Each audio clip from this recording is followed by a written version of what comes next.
सर्व मान्यवर व्यासपीठावर आलेले आहेत, स्थानबद्ध होत आहेत.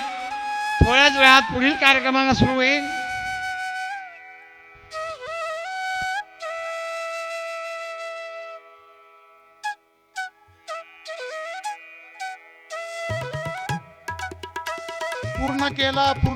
पूर्ण केला मनोरथ. घरा आले कृपाळ. सांभाळिले अनाथा. केला निळा पावन. घरा आले कृपाळ. भाग्याचा उदय ते हे जोडी संतपाय. धन्य दिवस झाला आजी सोनियाचा भला. झाले संताचे संगती बरवे भोजन निगुती. आज आपल्या श्री क्षेत्र वावी या पुण्यभूमीमध्ये एक अभूतपूर्व अशा प्रकारचा सुवर्ण योग सोहळा घडून आलेला आहे. खुर्च्यांवर बसलेल्या सर्व ग्रामस्थांना मी विनंती करतो त्यांनी स्वामीजींच्या समोर येऊन बसावं. माता वट्यावर बसलेल्या महिलांनी भाविकांनी सुद्धा स्वामीजींच्या समोर यावं. आणि हे बघा, खरंच आपल्या वावी गावाचं परम भाग्य आहे की आपल्या सर्व ग्रामस्थांच्या सद्भाग्याने आज या ठिकाणी सुवर्णाचा दिवस उगवलेला आहे. परमपूजनीय, परम श्रद्धेय, परम आदरणीय राष्ट्रसंत आचार्य स्वामी गोविंद देवगिरीजी महाराज, कोषाध्यक्ष श्री राम मंदिर श्री क्षेत्र अयोध्या, उपाध्यक्ष श्री कृष्ण जन्मभूमी न्यास श्री क्षेत्र मथुरा आणि संस्थापक अध्यक्ष गीता परिवार असे पूज्य श्री स्वामीजी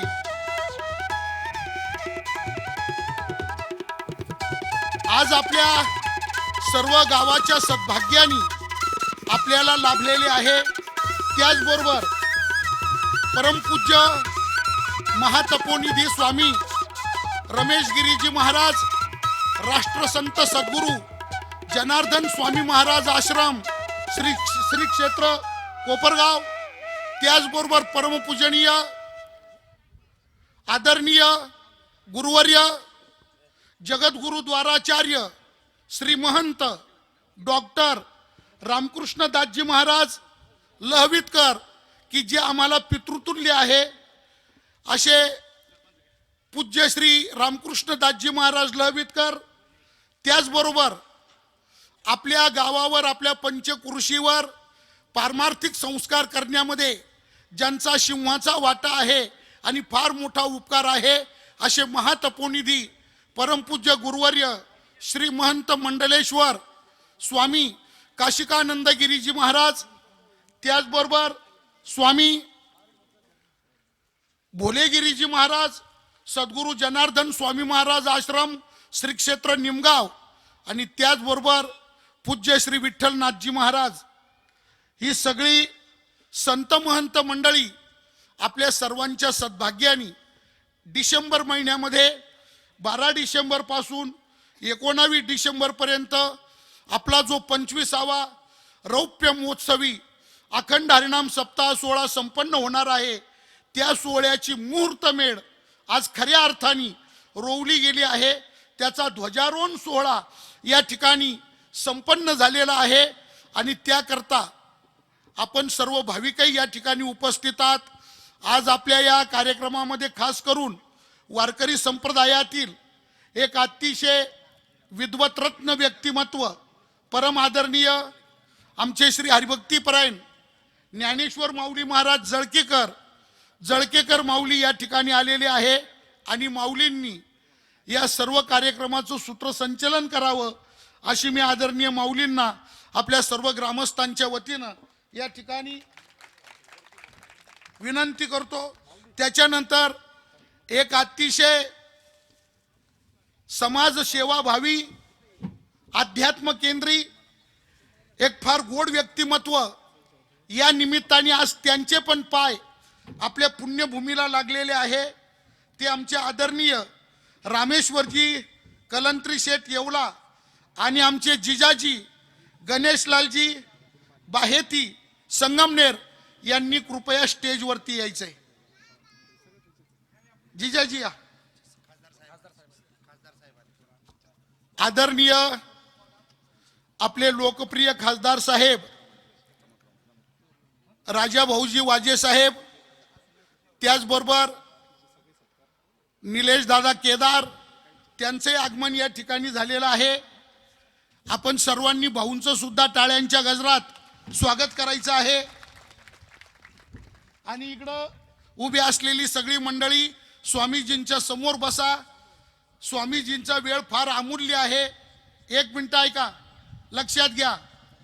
परवा 8 नोव्हेंबरला नागपूरला गीता परिवाराचा जो कार्यक्रम झाला, 53,000 विद्यार्थ्यांनी, ऐका, प्रायमरी, माध्यमिक, उच्च माध्यमिक, 53,000 विद्यार्थी आणि विद्यार्थिनींनी एकाच वेळी गीता पाठ केला. आणि विश्वविक्रम नोंदवणाऱ्या ज्या 3 संस्था आहे, त्या 3ही संस्थेमध्ये विश्वविक्रम नोंदवला गेला.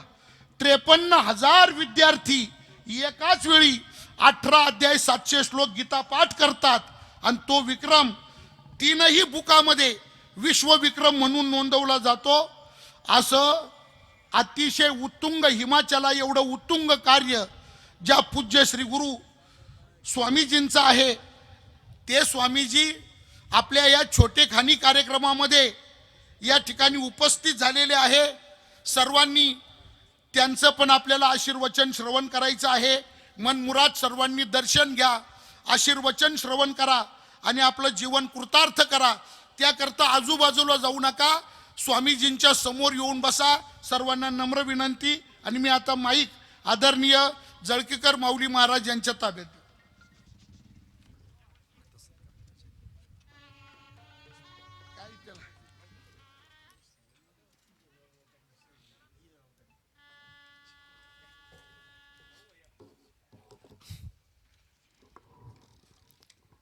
नमो जन्मभूमी जिथे जन्मलो मी, नमो कर्मभूमी जिथे वाढिलो मी, नमो अलंकापूर भूमी जिथे ज्ञान पावितो झालो आम्ही, नमो भारत राष्ट्रभूमी जिच्या पुढे इथून पुढे कामे. आजच्या आपल्या या श्री क्षेत्र वावी नगरामध्ये आपणा सर्वांच्या अनंत जन्माच्या महत् भाग्याने आपल्या सर्वांचं पारमार्थिक क्षेत्रातील आराधन, गेल्या 550 वर्षापासूनचा वनवास आणि 25 पिढ्यांची आस ज्यांच्या रूपाने खऱ्या अर्थाने अयोध्येमध्ये परिपूर्ण झाले, यांच्या आगमनाने की अयोध्येच्या रामाचं प्रतीक या वावी नगरीमध्ये विराजमान झालं, ज्यांच्या आगमनाने खऱ्या अर्थाने केवळ महाराष्ट्र नाही तर कन्याकुमारीपासून तर काश्मीरपर्यंत आणि कोलकात्यापासून तर कच्छपर्यंत 142 कोटी लोकांमध्ये पुन्हा एकदा श्रीमद भगवद्गीतेचा प्रचार आणि प्रसार, आचार आणि विचार या चतुसूत्रीच्या माध्यमातून प्राप्त झाला. जणू त्यांच्या रूपाने भगवान श्रीकृष्ण परमात्म्याचं आगमन झालंय. आणि येणाऱ्या काळामध्ये सुद्धा मथुरेमध्ये गोपालकृष्ण परमात्म्याला तेवढ्याच थाटाने ज्यांच्या अध्यक्षतेखाली विराजमान करायचंय, असं आम्हा सर्वांचं पारमार्थिक क्षेत्रातील आराधन, आपणा सर्वांचं अधिष्ठान चैतन्य परमपूज्य स्वामी श्री आचार्य गोविंददेव गिरीजी महाराज, श्री महाराज आपल्या रूपाने आज रामाचं आगमन होतंय, आपल्या रूपाने आज कृष्णाचं आगमन होतंय, आपल्या रूपाने आज खऱ्या अर्थाने गीतेचं आगमन होतंय, आपल्या रूपाने आज विचाराचं आगमन होतंय. आणि अशा या वैकुंठवासी प्रातस्मरणीय सामान्याने ब्रह्मीभूत कायाप्राप्त स्वानंद सुखनवासी गंगागिरीजी महाराज, वैकुंठवासी प्रातस्मरणीय सामान्य ब्रह्मीभूत कायाप्राप्त रामगिरीजी महाराज या द्वय महापुरुषांच्या पुण्यतिथीच्या रौप्य महोत्सवी ध्वजारोहणाच्या निमित्ताने ज्यांच्या हस्ते हे ध्वजारोहण आपण संपन्न केलं, ते आपल्या सर्वांचं आराधन परमपूज्य स्वामी श्री आचार्य गोविंददेव गिरीजी महाराज, श्री महाराजांचा सन्मान अतिशय विनम्रतापूर्वक आदरणीय श्री भक्तिपरायण परमपूज्य पांडुरंगजी महाराज गिरी आणि आदरणीय विजय भाऊ यांनी संयुक्त करावा अशी आपणा सर्वांच्या वतीने मी त्यांना विनंती करतो. परमपूज्य स्वामी श्री आचार्य गोविंददेव गिरीजी महाराज. सरपंच आदरणीय विजय भाऊ आणि आदरणीय पांडुरंगजी महाराज गिरी अर्थात अण्णा आज सन्मान करतायत. आपण सर्वांनी टाळ्यांच्या गजरांमध्ये निनाद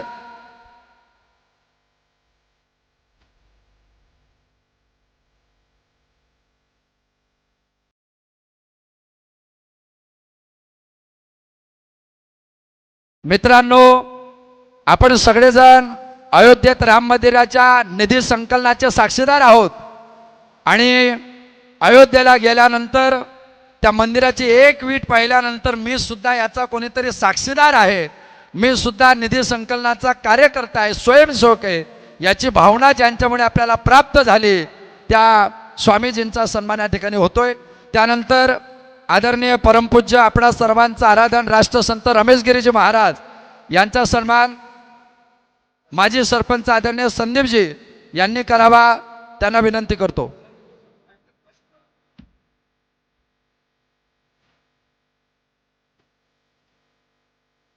यानंतर आदरणीय परमपूज्य संत श्री भोलेगिरीजी महाराज यांचा सन्मान माजी सरपंच आदरणीय प्रशांतजी हे करतील. प्रशांतजी करपे यांनी व्यासपीठाकडे यायचंय, जरा टाळ्यांचा निनाद होऊ देत.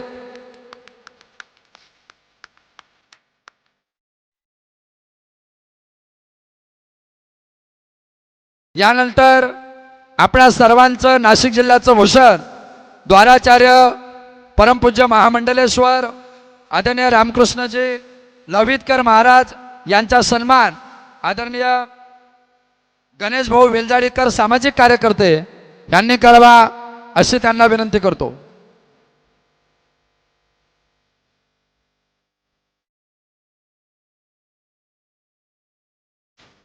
यानंतर परमपूज्य 1008 महामंडलेश्वर काशिकानंद गिरी महाराज यांचाही सन्मान माजी सरपंच आदरणीय कनुशेठजी भुतळा यांनी करावा, त्यांनी व्यासपीठाकडे यावं अशी त्यांना विनंती.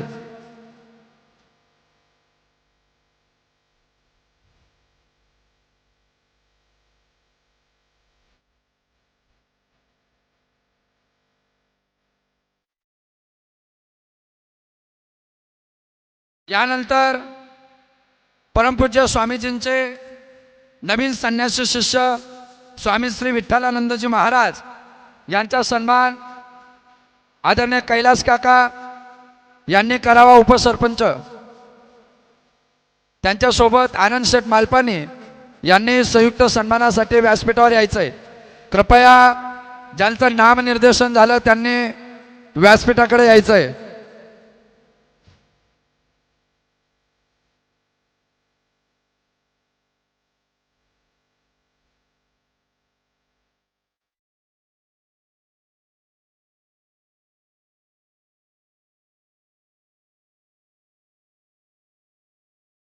तसेच हरिभक्तपरायण आणि आपल्यावर सातत्याने प्रेम करणारे जळकेकर माऊली यांचाही सत्कार या ठिकाणी सर्व पत्रकार शैलेश भाऊ असतील, रामभाऊ पाटील सुरशा असतील, सर्व पत्रकार वरती येऊन जळकेकर माऊलींचा सत्कार या ठिकाणी करायचा आहे. चला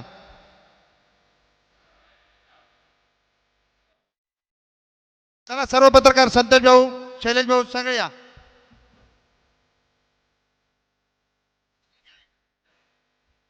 तसेच आपल्या या नाशिक जिल्ह्याचे लोकप्रिय खासदार सन्माननीय राजाभाऊ वाजे यांचाही सत्कार या ठिकाणी करण्यात येत आहे.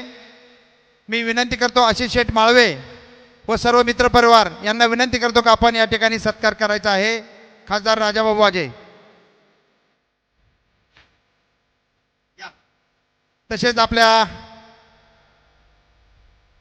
अरुण पाटील, येवले पाटील संचालक हे पण या कार्यक्रमाला उपस्थित राहिले. मी त्यांना विनंती करतो की आपण स्टेजवर येण्याची कृपा करा.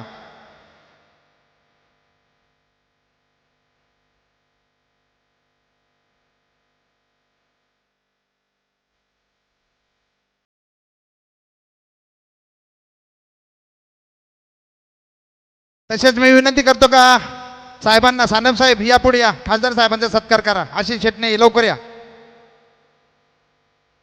सानप साहेब खासदार साहेबांचा सत्कार करतील.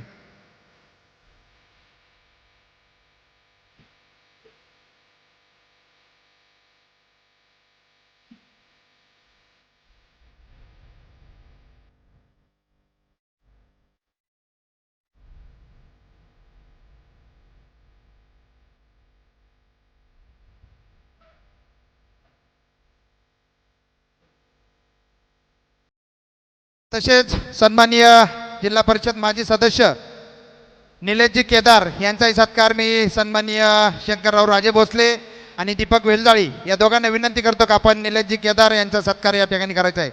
चला.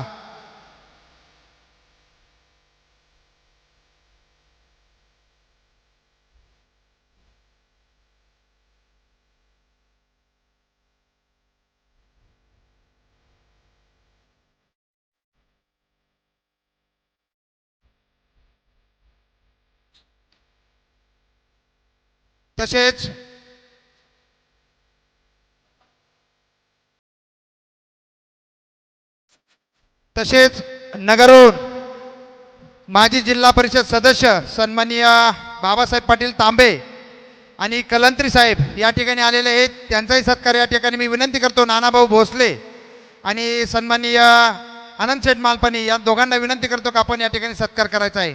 जिल्हा परिषद सदस्य माजी सदस्य बाबासाहेब पाटील तांबे, नानाभाऊ पाटील भोसले यांना विनंती करतो की सत्कार या ठिकाणी करायचा आहे.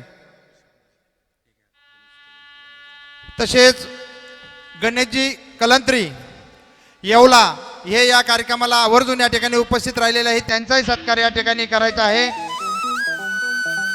तसेच रामेश्वरजी कलंत्री येवला हे या कार्यक्रमाला उपस्थित राहिलेले आहेत.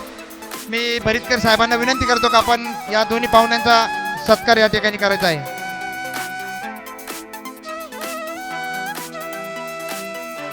तसेच या ठिकाणी श्रीराम जोशी गुरु यांचाही सत्कार या ठिकाणी होत आहे. मी विनंती करतो हरिभक्तपरायण तुकाराम महाराज वेलजाळी यांना विनंती करतो की आपण जोशी महाराजांचा या ठिकाणी सत्कार करायचा आहे.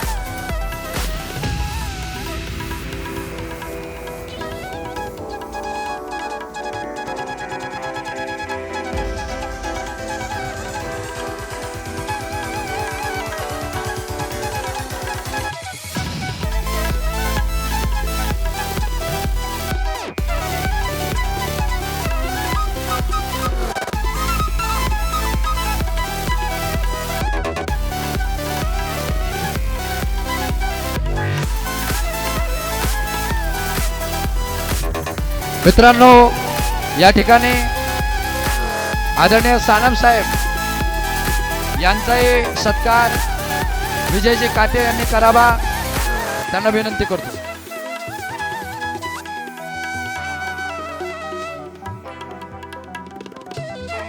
हरिद्वार येथून आपल्या ध्वजारोहणाच्या कार्यक्रमाला आशीर्वचन देण्यासाठी सत्यजीवजी महाराज यांना विनंती की आपण व्यासपीठाकडे यायचं आहे. चला.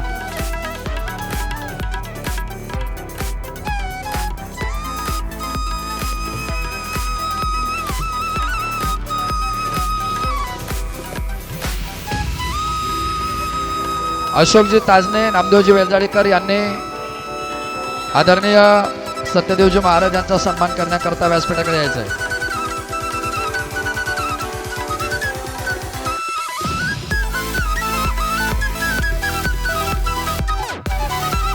यानंतर आदरणीय अरुणदादा येवले यांचा सन्मान माजी व्हाईस चेअरमन संजीवनी साखर कारखाना त्यांचा सन्मान अशोकरावजी ताजने यांनी करावा.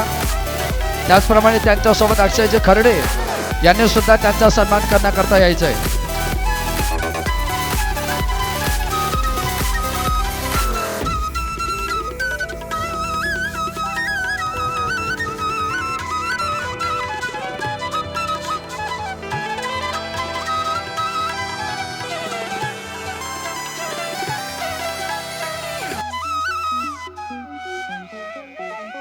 आदरणीय आचार्य गुरु यांचा सन्मान आदरणीय प्रतिष्ठित व्यापारी संजय भाऊ यांनी करावा.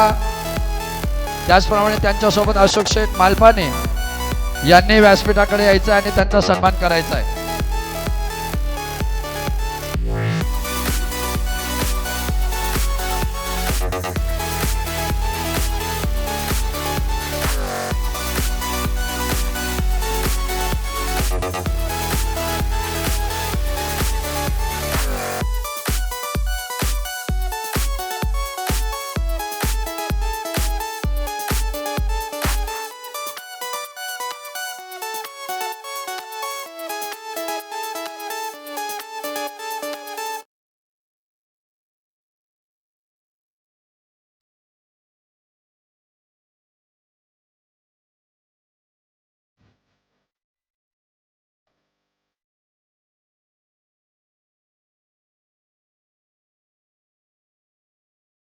आदरणीय शरद गुरु यांचाही संदीप राजे यांनी सन्मान करायचा आहे.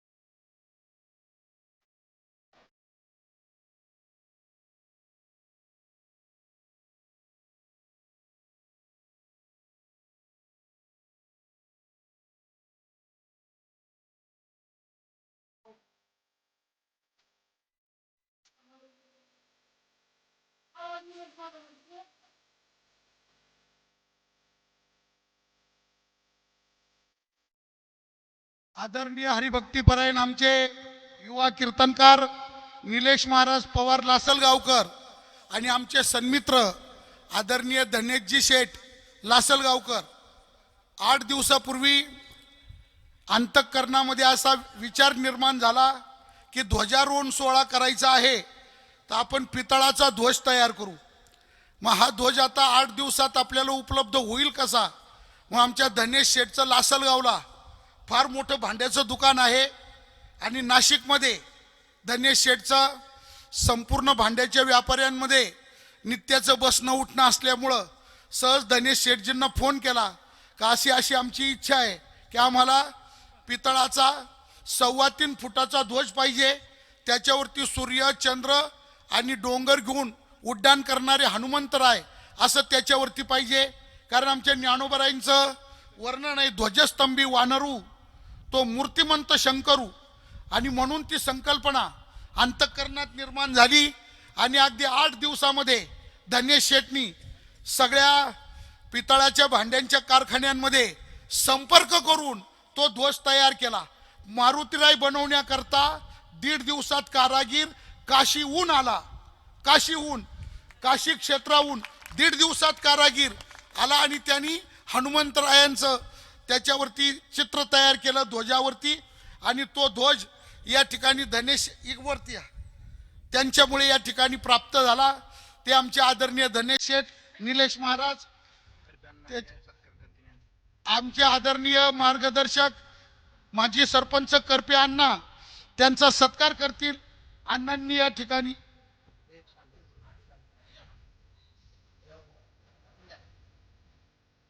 त्याचबरोबर आमचे गुरुबंधू युवा कीर्तनकार हरिभक्तीपरायण चेतनजी महाराज नागरे ते पण या ठिकाणी उपस्थित झालेले आहे.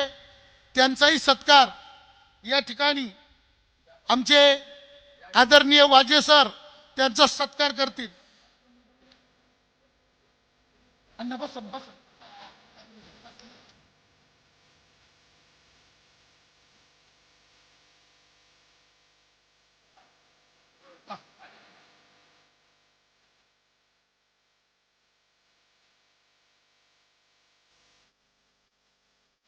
त्याच्यानंतर एक हे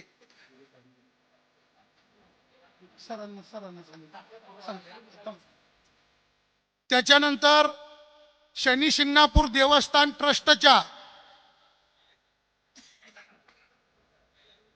बरोबर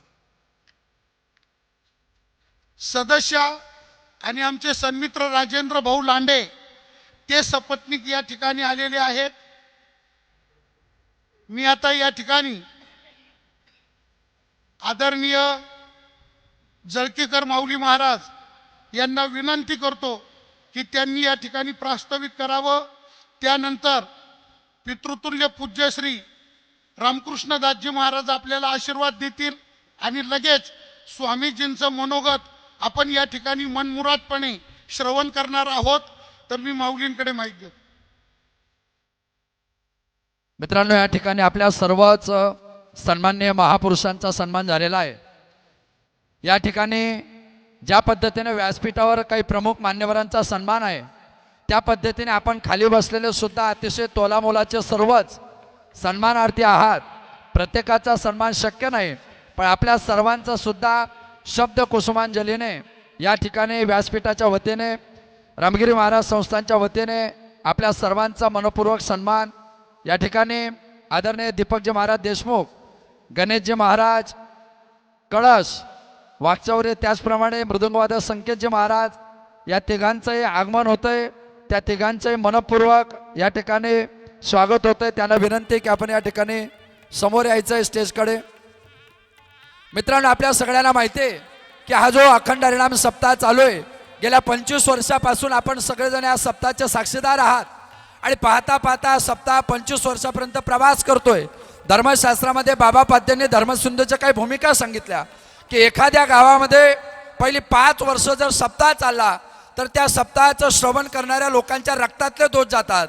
पुन्हा जर 7 वर्ष पुन्हा तो कार्यक्रम कंटिन्यू चालू राहिला तर त्या लोकांच्या हाडातले दोष जातात. एक तपपुरते 12 वर्षामध्ये रक्तातले आणि हाडातले दोष गेले की ती लोक भगवत गुन्हा करता खऱ्या अर्थाने सारगरे तयार होता. मी वावीकरांना धन्यवाद देईल की आपले 24 वर्ष पूर्ण होऊन आपण रौप्य महोत्सवामध्ये या सप्ताहाचं खऱ्या अर्थाने आगमन करणार आहोत. महाराष्ट्रातील नामवंत कथाकार कीर्तनकार या ठिकाणी विराजमान होणार आहेत. या सप्ताहाच्या निमित्ताने आपण 25 वर्षापासून या संस्थांशी जुडलेलो आहोत. या ठिकाणी परमपूज्य स्वामीजींचं एक रूप राहिलं आणि जे मूळ रूप आहे, मला असं वाटतं ज्या रूपात त्यांना आवड आहे ते म्हणजे 20व्या शतकातला महान पुरुष स्वामी विवेकानंदांचं स्वरूप. मित्रांनो, परमपूज्य स्वामीजींच्या मुखारविंदातून विवेकानंद ऐकणं म्हणजे आपल्याला जणू काय मूर्तिमंत विवेकानंद आपल्या समोर बोलतायत अशी भूमिका जागृत होतं. आत्मसाक्षात्कार अज्ञात विवेकानंदासारख्या संकलनामध्ये विवेकानंदांचा एक संदर्भ येतो की बाबा सत्कार्य करण्याकरता सन्माननीय व्यक्तींची आवश्यकता असते.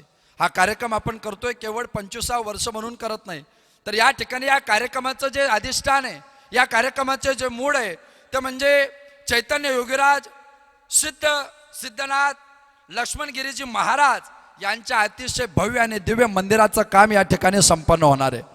मित्रांनो, परमार्थ भव्यतेचं बोट पकडतो, भव्यतेचं बोट पकडता पकडता दिव्यतेचं बोट पकडतो आणि दिव्यतेचं बोट पकडता पकडता उद्याच्या काळामध्ये सव्यतेचं बोट पकडतो. आपण पाहतोय की कालपर्यंत भव्यता म्हटलं की लोक ताजमहलकडे पाहायचे, पण आज भारतातली भव्यता म्हटली की लोक अयोध्येच्या राम मंदिराकडे पाहत आहेत. मला असं वाटतं जसं भारतातली भव्यता म्हटली की अयोध्येचं राम मंदिर साक्ष देत आहे, तसं सिन्नर तालुक्यातले पारमार्थिक भव्यता म्हटले की या सिद्ध लक्ष्मणगिरी महाराजांच्या मंदिराने द्यावे हा विचार खऱ्या अर्थाने आपण करतोय. या ठिकाणी आपल्याला दिसलं असेल काम जसं 61 फूट उंच आहे, ही भव्यता आहे, पण समाधीचं दर्शन घेताना वाकून जावं लागणार ही परमार्थाची दिव्यता आहे. जिथल्या बांधकामामध्ये बांधकाम बाजूला गेलं तर कबरीचा इतिहास सापडतो, त्याला कदाचित तुम्ही तात्विक भव्यता म्हणू शकतात, पण जिथल्या समाधीमध्ये तुम्हाला संजीवन जागृतीचा अनुभव येतो त्याला परमार्थाची दिव्यता खऱ्या अर्थाने म्हणतात. मुक्त कैवल्य तेजोनिधी कैवल्य कनकदाते माऊली महाविष्णू ज्ञानोबरांची समाधी असेल किंवा आपल्या या पवित्र पावन नगरीतली सिद्ध लक्ष्मणगिरी महाराजांची समाधी असेल, या समाधीचं अधिष्ठान आपल्याला मंदिरामध्ये वर्तन करायचं आहे. खरं म्हणजे म म्हणजे मंगलता, दी म्हणजे दिव्यता, री म्हणजे रम्यता. आपण सगळेजण पाहतोच सप्ताह व्यापकतेने आपल्याला करायचं आहे. आपण सगळेजण त्याचे साक्षीदार आहोत. या व्यासपीठावर आणि व्यासपीठाच्या समोर बसलेले आपण सगळेजण कुठल्या ना कुठल्या पद्धतीने सन्मार्गामध्ये सत्कार्यामध्ये रत होणारे रसिक भावुक चतुर सजग श्रोते आहात.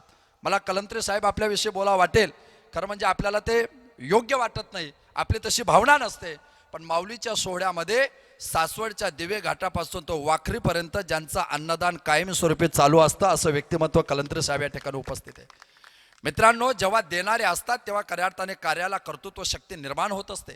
ज्यावेळेस ठरलं की मोठमोठ्या व्यापाऱ्यांनी ठरवलं की राम मंदिराकरता आम्हीच संकलन करतो, त्यावेळेस परमपूज्य स्वामीजींनी सांगितलं असं चालणार नाही. सिन्नरसारख्या, वावीसारख्या, घोटेवाडीसारख्या, पांगरीसारख्या छोट्यातल्या छोट्या गावातला एक स्वयंसेवक असेल आणि त्याने 10 रुपये दिले तरी ते राम मंदिराला खऱ्या अर्थाने योगदान असेल, कारण ते सगळ्यांचं असेल. जेव्हा समष्टी पद्धतीने कार्य केला जातो तेव्हा त्याचा आनंद व्यष्टी अधिष्ठान चैतन्यालाही होत असतो. आणि म्हणून या कार्यक्रमाचं स्वरूप तुमच्या माझ्या प्रत्येकाच्या समोर आहे. मी आपल्या सगळ्यांमध्ये स्वामीजींमध्ये वेळ घेणार नाही. एकच स्वामीजींच्याच भाषेतून स्वामीजींचाच मुद्दा आपल्या पुढे मांडेल की स्वामी विवेकानंद एकदा परदेशात गेले आणि परदेशात गेल्यावर विवेकानंदानं कोणीतरी विचारलं की शारदा माईंचं त्यांनी दर्शन घेतलं, मी परदेशात प्रचाराला जातोय. माईंच्या संबंधाने एक दृष्टांत येतो की किचनमध्ये जावा आणि एक सुरी घेऊन या. विवेकानंद सुरी घ्यायला गेले आणि सुरी घेताना सुरीचे 2 भाग असतात, एक धारदार पातं असतं आणि एक मुठीचा भाग असतो. आपल्याला आईने सुरी सांगितल्या आपण मूठ हातात पकडतो आणि सुरीचा भाग आईकडे देतो. विवेकानंदांनी धारदार पातं आपल्याकडे घेतलं आणि मुठीचा भाग शारदा माईंच्या हाताकडे दिला. माई म्हटलं काळजी करू नको, तिथला सर्वोच्च वक्ता तूच असेल. स्वामी म्हटले आई तुम्ही असं का म्हणताय? त्या म्हटल्या जी लोक धारदार पात्याचं दुःख आपल्या हातात घेतात आणि मुठीचं सुख दुसऱ्याला देतात तीच लोक धर्मप्रचारक म्हणून उद्याच्या समाजामध्ये प्रवास करत असतात. त्या विवेकानंद प्रदेशात एकाने विचारलं तुमच्या भारतात कुठेही मागणारे, विमानतळाच्या बाहेर मागणारे, रेल्वे स्टेशनच्या बाहेर मागणारे, बस स्टँडच्या बाहेर आलं तर मागणारे, मंदिराच्या बाहेर आले तर मागणारे, सप्ताह असले की तुमच्याकडे सगळेच मागणारे. आमच्या अमेरिकेत बघा एकही मागणारा नाही, आमच्या अमेरिकेत पहा एकही मागणारा नाही. विवेकानंद म्हटलं खरंय तुमच्या अमेरिकेत एकही मागणारा नाही, कारण तुमच्या अमेरिकेतल्या मागणाऱ्यांना माहिती आहे की ते एकही देणारा नाही, तिथे देण्याची वृत्ती शिल्लक नाही, त्यामुळे मागण्याचा प्रश्नच नाही. माझ्या देशात प्रत्येक ठिकाणी मागितल्या जातं, कारण माझ्या ठिकाणी प्रत्येक ठिकाणी देणाऱ्यांची संख्या तेवढ्यात ताकद नाही. आणि म्हणून देणाऱ्यांची संख्या असेल तर मागणाऱ्यांची संख्या असते. तुमच्या माझ्या प्रत्येकाचा एन केन प्रसंगाने या कार्यक्रमाच्या निमित्ताने आपण सगळ्यांनी येणाऱ्या काळामध्ये तन मन धनाने या कार्यक्रमामध्ये आपल्याला सहभागी व्हायचं आहे. हा केवळ सप्ताहपुरती विषय नाही, तर उद्याच्या काळामध्ये सिद्ध योगीराज लक्ष्मणगिरी महाराज यांच्या समाधीचं अधिष्ठान उभं करण्याचं आहे. आणि मला असं वाटतं की आम्ही सगळेजण भाग्यवान आहोत की याची देही याची डोळा राम मंदिराचा खऱ्या अर्थाने जीर्णोद्धार ज्यांच्या अध्यक्षतेखाली संपन्न झाला त्या व्यक्तिमत्वाच्या हातून या ध्वजारोहणाचा कार्यक्रम आम्ही उघड्या डोळ्यांनी पाहिलेला आहे. ते भगवा अधिष्ठान त्यांच्यामुळे आम्हाला पाहायला भेटलंय, तो भगवा विचार आम्हाला त्यांच्यामुळे पाहायला भेटलाय. ती अविरलता, तरलता, अखंडता या भगव्या वस्त्रातल्या संन्याशांनी आज या श्वेत वस्त्राच्या संन्याशाच्या रूपाने या ठिकाणी उभी करायचं काम केलेलं आहे. या श्वेत आणि भगव्या या 2 वस्त्राच्या माध्यमातून मला असं वाटतं 1949 पासूनचा बेलापूर पासून सुरू झालेला प्रवास अयोध्येपर्यंत जातोय, आंतरराष्ट्रीय स्तरापर्यंत जातोय. आणि अशा महान विभूती तत्वाच्या हातून आपल्या सगळ्यांना अमृत वचन श्रवण करायचे. अमृतस्य पुत्र हा या वचनात आपल्याला खऱ्या अर्थाने अनुस्थित व्हायचं आहे, प्रविष्टित व्हायचं आहे. त्यांच्या शब्दांचं शब्दजाल परिष्कार आपल्याला सगळ्यांना अवगाहन करवायचं आहे. आणि म्हणून आपल्या सगळ्यांना मी विनंती करेल की आपण सगळ्यांनी सर्वांगाचे कान करूयात आणि परमपूज्य स्वामीजींना श्रवण करण्यापूर्वी पुन्हा एकदा आपल्या सर्वांचं आराधन द्वाराचार्य महामंडलेश्वर आदरणीय परमपूज्य रामकृष्णजी महाराज लहवीतकर यांना या कार्यक्रमाला आशीर्वचन देण्याकरता मी व्यासपीठावर आमंत्रित करतो. आदरणीय परमपूज्य रामकृष्णजी महाराज लहवीतकर.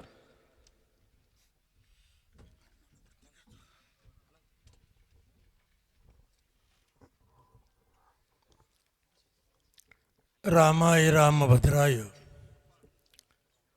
रामचंद्राय वेदसे रघुनाथाय नाथाय सीताया पतये नमः.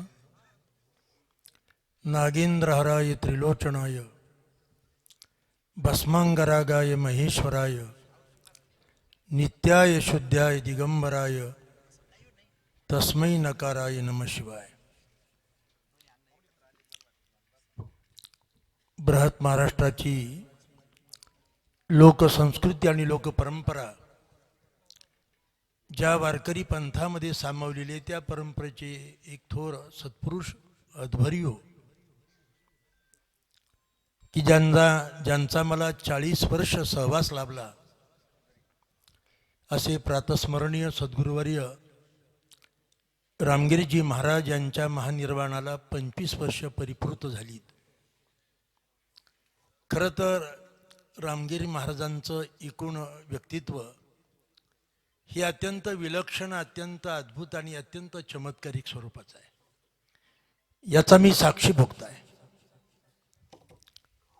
आज त्यांचे सुपुत्र महाराष्ट्रातील तरुणांचं स्मृतिस्थान, वारकरी पंथाचं प्रभावानं काम करीत असलेले हरिभक्तीपरायण आदरणीय पांडुरंगजी महाराज म्हणजे पांडुरंगगिरी महाराज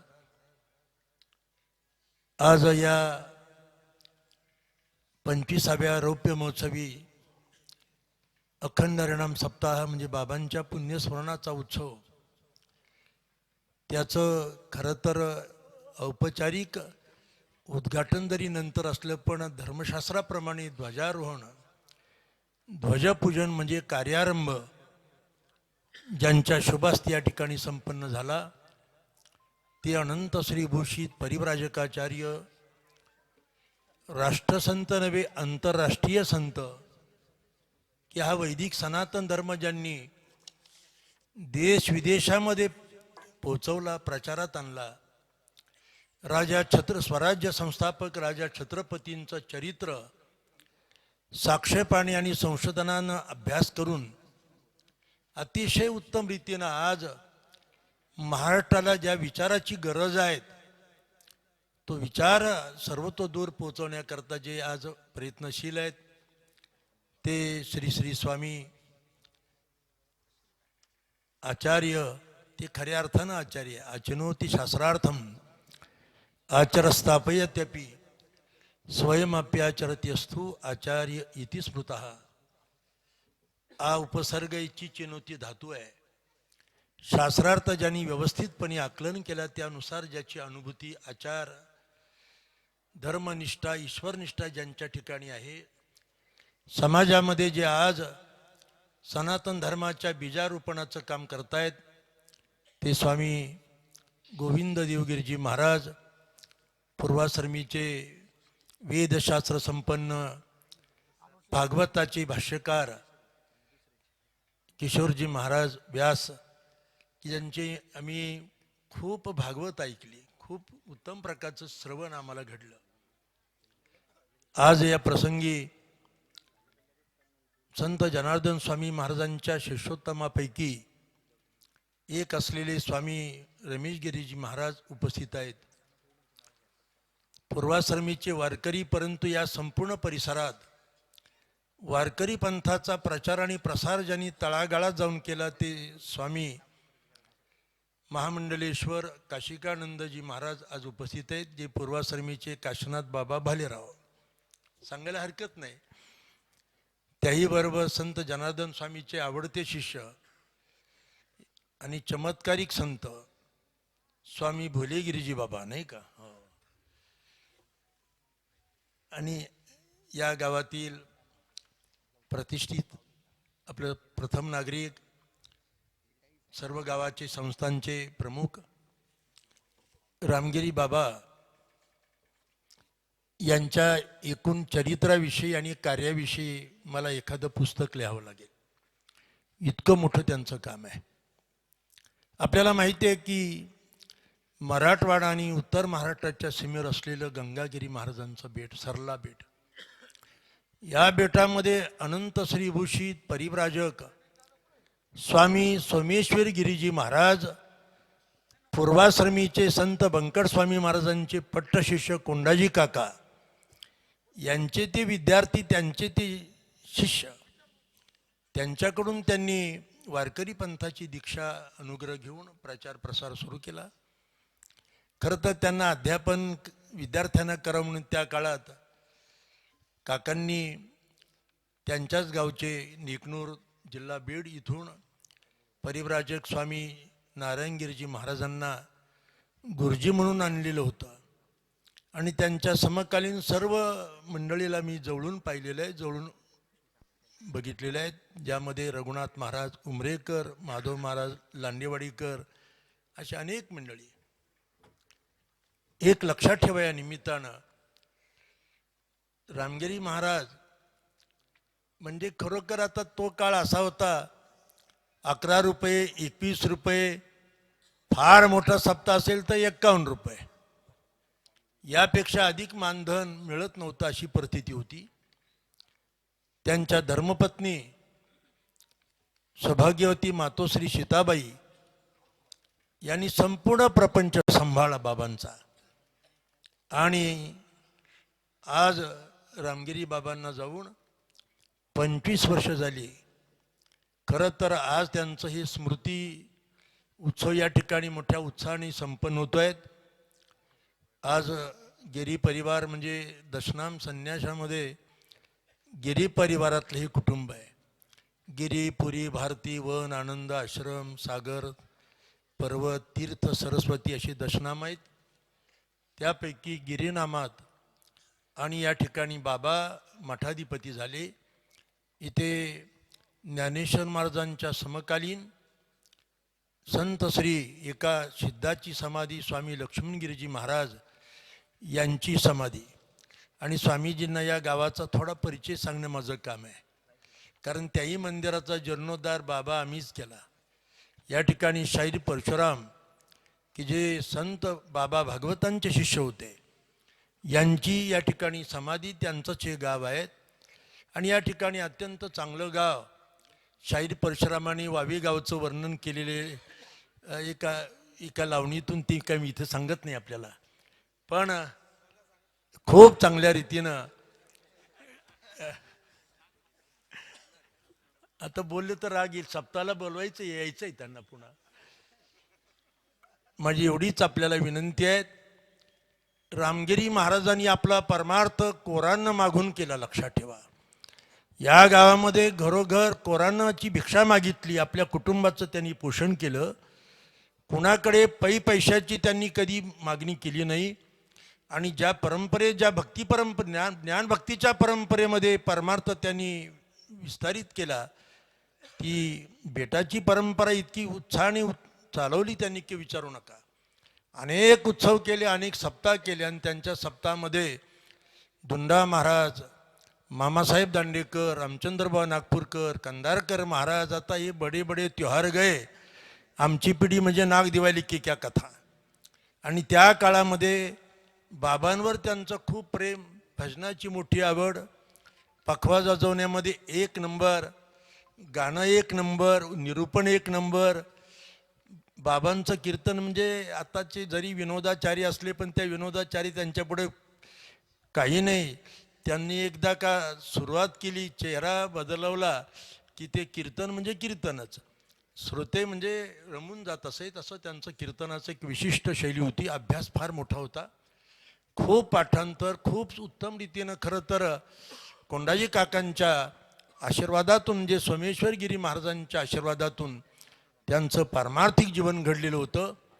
मातोश्रींनी पक्का साथ दिल्यामुळे बाबांना कधीही प्रपंचात अडचण आली नाही.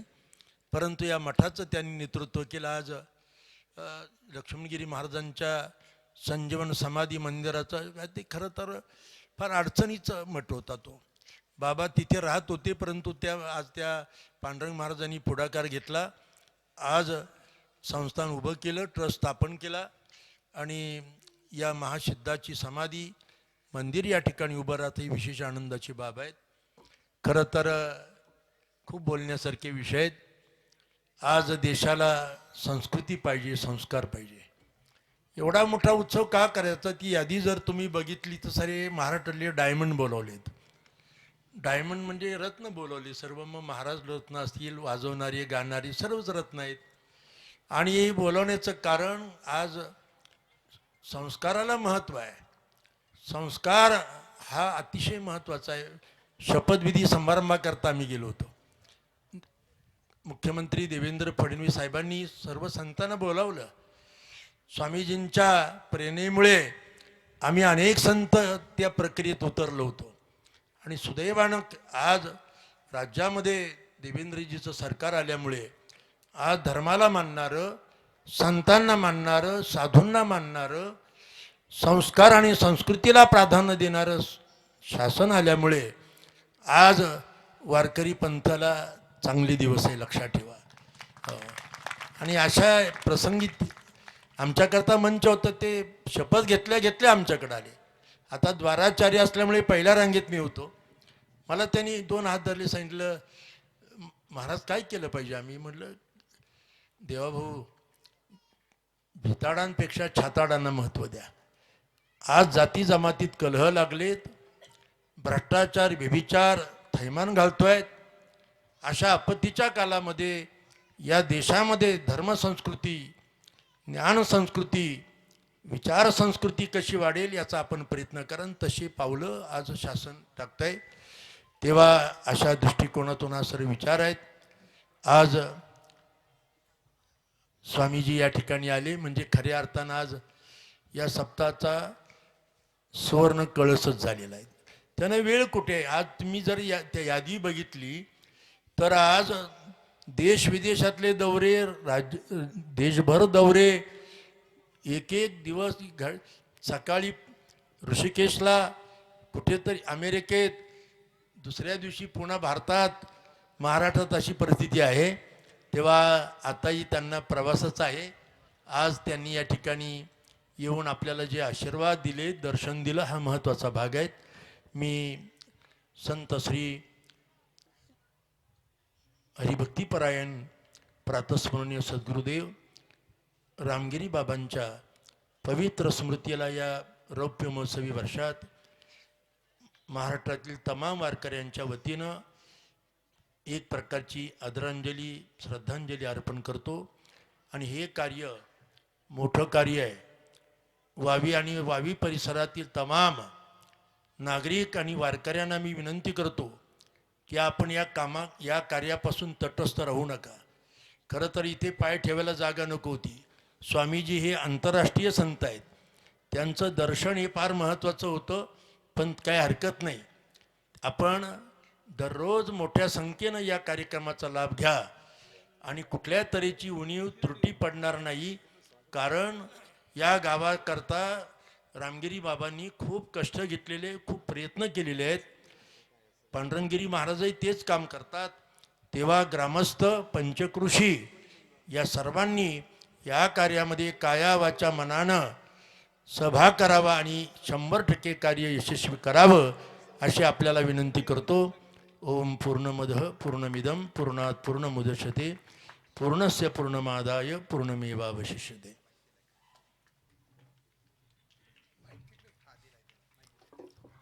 धन्यवाद स्वामीजी. यानंतर आपण सर्वजण ज्यांना ऐकण्याकरता आतुर झालेलो आहोत ते आपणा सर्वांचं आराधन अयोध्या येथील राम मंदिराचे कोषाध्यक्ष, मथुरा श्रीकृष्ण न्यासाचे उपाध्यक्ष, गीता परिवाराचे अध्यक्ष, आपल्या सर्वांच्या नजरेतील विवेकानंद आदरणीय स्वामी आचार्य परमपूज्य श्री गोविंदगिरीजी महाराज यांना आपल्या सर्वांच्या वतीने विनम्रतापूर्वक विनंती करतो की आपण आपलं आशीर्वचन आम्हाला संबोधित करावं.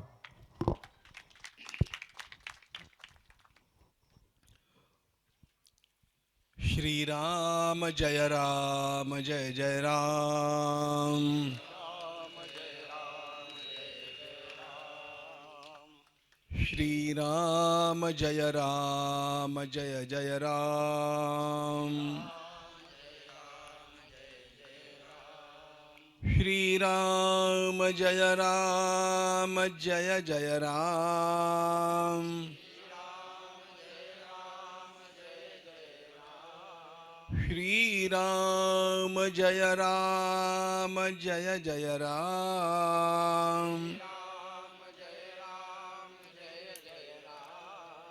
श्रीराम जय राम जय जय राम. श्रीराम जय राम जय जय राम. श्रीराम जय राम जय जय राम.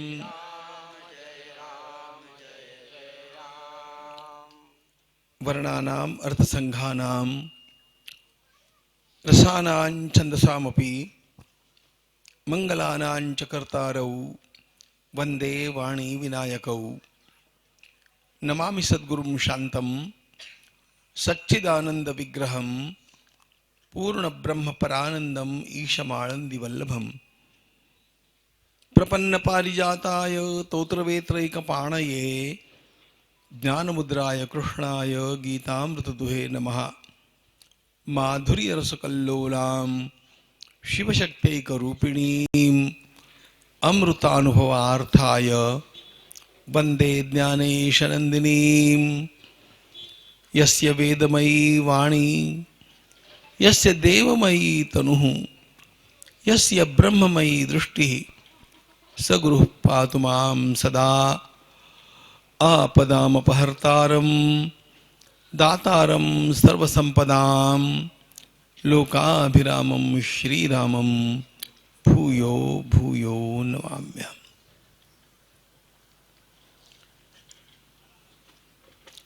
वावीला जायचं की न जायचं याच्याबद्दल पुष्कळ घालमेल माझ्या मनात चालू होती. उद्यापासूनच आरंभ होणाऱ्या रोहतक या ठिकाणी हरियाणातल्या हनुमान कथेकरता मला तिथे पोचणं आज आवश्यक आहे. मी कसा येऊ शकेन हा प्रश्न होता. किंबहुना जावं की न जावं हाही एक प्रश्न होता. पण आता मात्र मला असं वाटतंय की मी वावीला आलो नसतो तर एका फार मोठ्या लाभाला मुकलो असतो. बरं केलं मी आलो. या छोट्याशा गावाचा इतिहास इतका छान, इतका स्फूर्तिप्रद आहे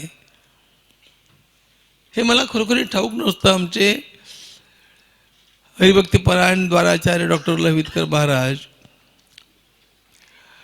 यांनी आत्ता जी माहिती दिली ती ऐकत असताना मी खरोखर भारावलो. वावी या गावाचं नाव मी लहानपणापासून ऐकत राहिलेलो आहे. बेलापूरला आमच्या वडिलांच्याकडे वावीची पुष्कळ मंडळी येत असत आणि त्यामुळे ही सगळी गावं ऐकून मला ठाऊक होती. पण या गावाची महती काय आहे हे मला आज कळलं. आपल्या देशाच्या गावागावामधनं संतांनी हिंडून फिरून निवास करून लोकांच्या मध्ये परमार्थ रुजवला. धन्य आहे त्या संतांची. महाराजांनी बोलताना फार छान छान गोष्टी सांगितल्यात. मागल्या पिढीतल्या संतांना काय काय सोसावं लागलं, अगदी साधकांना, कीर्तनकार, प्रवचनकारांना काय काय सोसावं लागलं, आणि आता आलेल्या अनुकूलतेनं त्यामध्ये काय परिवर्तन केलं हे सगळं संकेतानं ते सांगत होते. आपण धन्य आहात. आता मी श्रवण करत होतो. 5 वर्ष सप्ताह चालवला तर रक्ताच्या पेशी बदलतात. 7 वर्ष चालवला तर अस्थींच्या मध्यात दोष जातात. आणि तुम्ही 24 वर्ष सप्ताह चालवत आहात. तुमच्या या अत्यंत भक्तिप्रेमाला वंदन करण्याकरता मी या ठिकाणी आलो.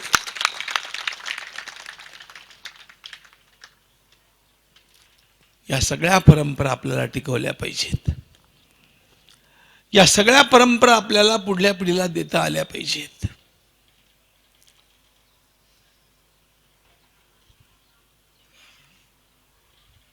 मनोरंजनाकरता बोलू की 4 हिताच्या गोष्टी सांगू हा माझ्या पुढे प्रश्न आहे. पण महाराजांनी संकेत केल्याप्रमाणे विनोदाचार्यांच्या मधल्या पठडीतल्या गोष्टी सांगण्याकरता अन्य गोलोक आहेत. गोष्टी सांगेन युक्तीच्या 4 हिताच्या 4 गोष्टी सांगणं हे या व्यासपीठाचं खरं खुरं कर्तव्य आहे.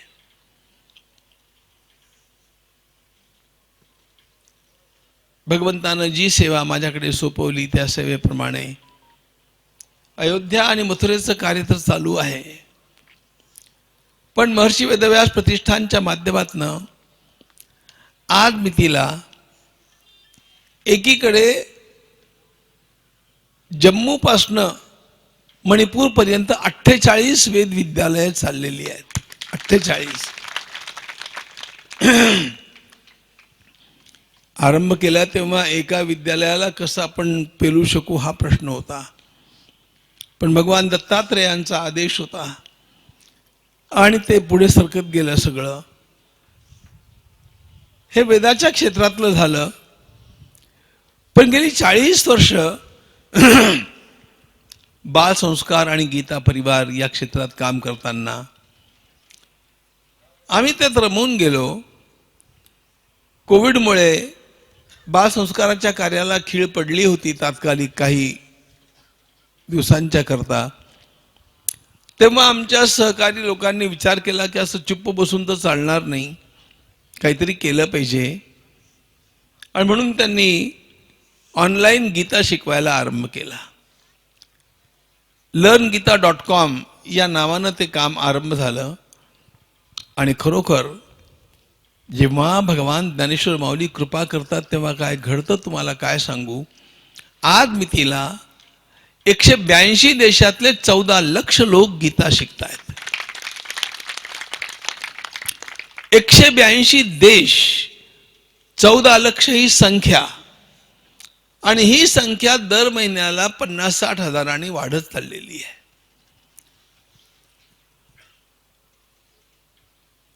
महत्वाचा मुद्दा हा होता.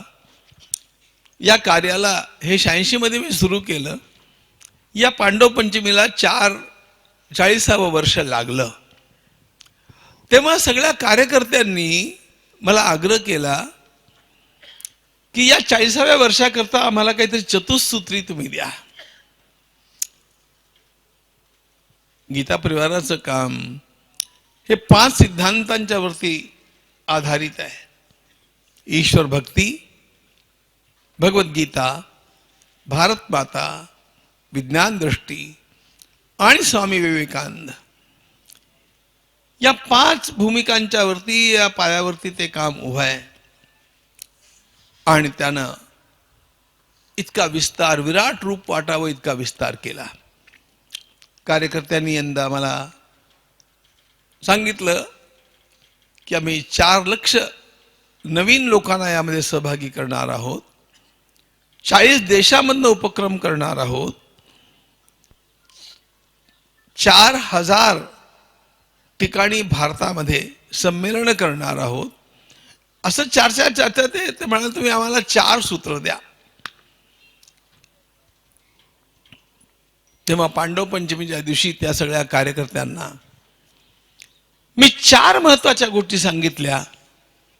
आणि या 4 गोष्टी आपण सर्वांना करत राहणं आवश्यक आहे असं मी त्यांना सांगितलं. आणि असं मला सगळ्या समाजाला पण सांगायचं आहे. त्यातला पहिला मुद्दा जो या ठिकाणी मला दिसतोय, परंपरेचा बोध.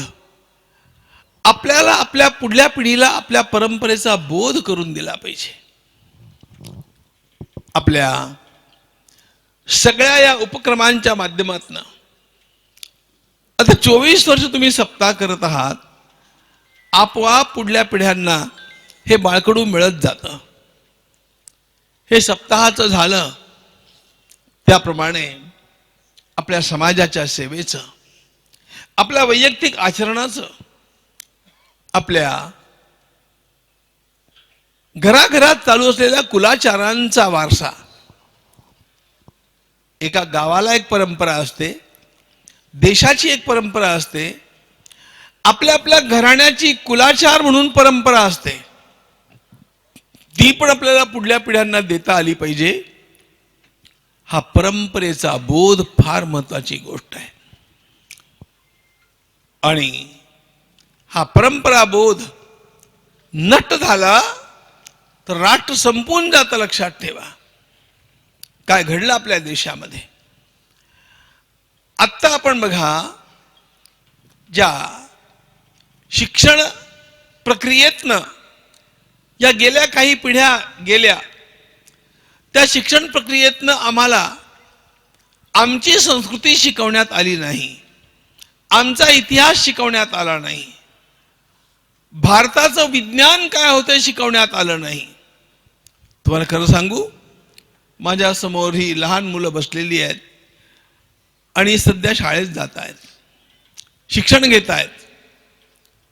कुणालाही विचारा, गुरुत्वाकर्षणाचा शोध कोणी लावला? सगळ्यांच्या तोंडी नाव येतं न्यूटनचं. आता तुम्हाला एक गंमत सांगतो.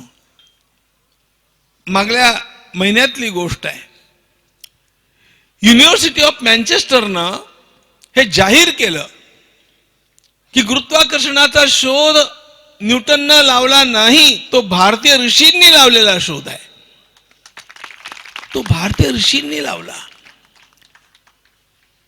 हे मी म्हटलं तर तुम्हाला वाटेल की हिंदुत्वाच्या अभिमानानं मी म्हणतोय, पण मँचेस्टर विश्वविद्यालयाच्या वेबसाईटवरती त्यांनी सांगितलं हा शोध मुळामध्ये वैशेषिक दर्शनातून आपल्याला मिळतो आणि अशा प्रकारचे 3 शोध न्यूटननं भारतातनं शिकून आपल्या नावावरती खपवले.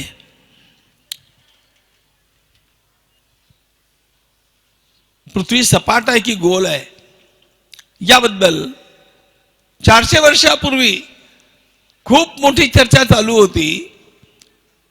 सूर्य चालतो की पृथ्वी चालते या गोष्टीवरनं गॅलिलिओला तुरुंगात टाकण्यात आलं.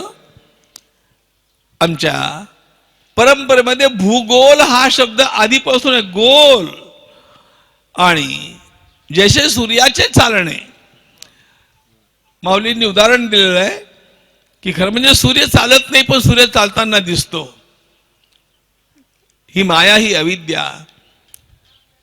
चालते पृथ्वी, चालताना दिसतो सूर्य.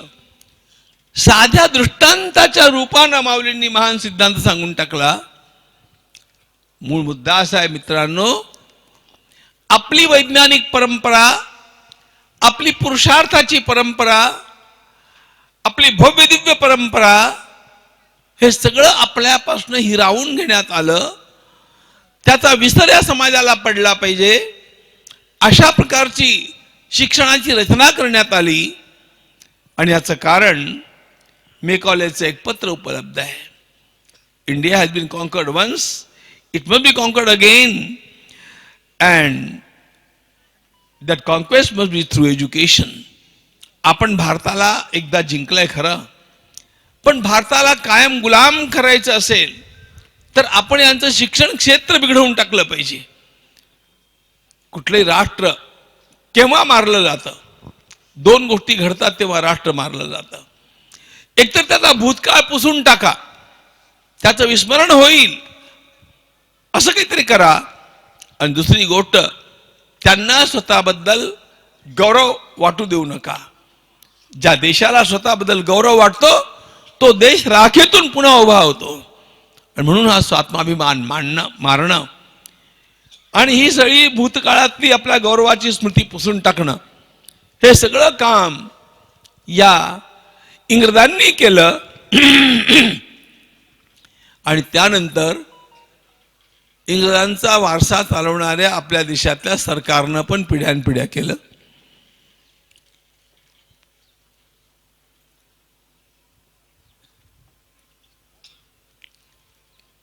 केंद्रीय शिक्षणामधल्या सगळ्या ग्रंथांच्या मधनं बघा, आपण भारताचा इतिहास वाचतो आहोत की केवळ मोगलांचा इतिहास वाचतो आहोत? मोगलांनीच केवळ राज्य या ठिकाणी केलं का असं वाटावं, इतका विस्तार त्याचा झाला. छत्रपती शिवाजी महाराज यांना केवळ 4 ओळी मिळाल्या. पण हे सगळं बदललं. अकबर दी ग्रेट गेला, आता महाराणा प्रताप दी ग्रेट आला. हे सगळं परिवर्तन या देशामध्ये आता चाललेलं आहे. आपल्याला आपल्या परंपरा कळल्या पाहिजेत, आपले शूरवीर पुरुष कळले पाहिजेत, आपल्या सगळ्या महापुरुषांची चरित्र ठाऊक पाहिजेत. आणि याच प्रेरणा आपल्यामध्ये जिवंत ठेवण्याकरता जी अध्यात्माची भूमिका टिकवायला पाहिजे, त्यासाठी लक्ष्मणगिरी महाराजांची या ठिकाणी जी समाधी आहे, अशा प्रकारच्या समाधींचा जीर्णोद्धार पण झाला पाहिजे. आणि हे रामगिरी महाराजांच्या पुण्यस्मृती निमित्त चाललेले सप्ताह ते सातत्याने चालत राहिले पाहिजे. त्यानं आपल्या परंपरांचा बोध पुढल्या पिढ्यांना होतो. हा परंपरांचा बोध कौटुंबिक पातळीवरती व्हावा, गावाच्या पातळीवरती व्हावा. गावाची स्वतःची एक स्वतंत्र संस्कृती असते बरं का. आता मी मूळ बेलापूरचा, फार सांगत बसत नाही, फक्त इतकंच सांगतो, आमच्या गावची स्वतंत्र संस्कृती आहे. तुम्ही केशव गोविंद देवाचं नाव कुणीकडे ऐकलं नसेल, पण आमच्या बेलापूरची त्रिस्थळी यात्रा ही केशव गोविंदाची यात्रा आहे. आमच्या गावची स्वतंत्र संस्कृती आहे. त्या गावाला एक गावपण आहे, आणि त्या गावाला गावपण असल्यामुळे प्रत्येकाला एकमेकांची शरम आहे. आणि त्यामुळे गावातला कोणी वडीलधारी व्यक्ती असला, त्या गावातल्या लहान मुलावरती त्याचा प्रभाव असतो. हे कौटुंबिक वातावरण आहे. आपल्या या परंपरा आहेत. या परंपरांच्यामुळे समाजामध्ये आचार विचार टिकतात. या परंपरांच्यामुळे एकमेकांचा संबंध कौटुंबिक स्तरावरचा राहतो, आणि त्यामुळे उन्मत्तता येत नाही. या परंपरांचा बोध होत राहणं ही फार महत्वाची गोष्ट आहे. हे पहिलं सूत्र आहे. मित्रांनो, दुसरी एक महत्वाची गोष्ट आहे.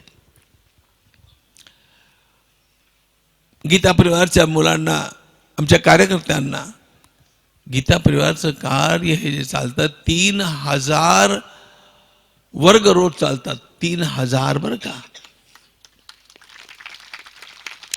पहाटे 4 वाजल्यापासून रात्री 2 वाजेपर्यंत हे वर्ग चालतात. 13 भाषांच्या बंद चालतात. सगळ्या टाइम स्लॉट्स बंद चालतात.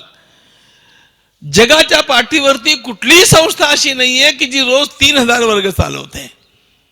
केवळ गीता परिवार गीता शिकवण्याचं काम करते.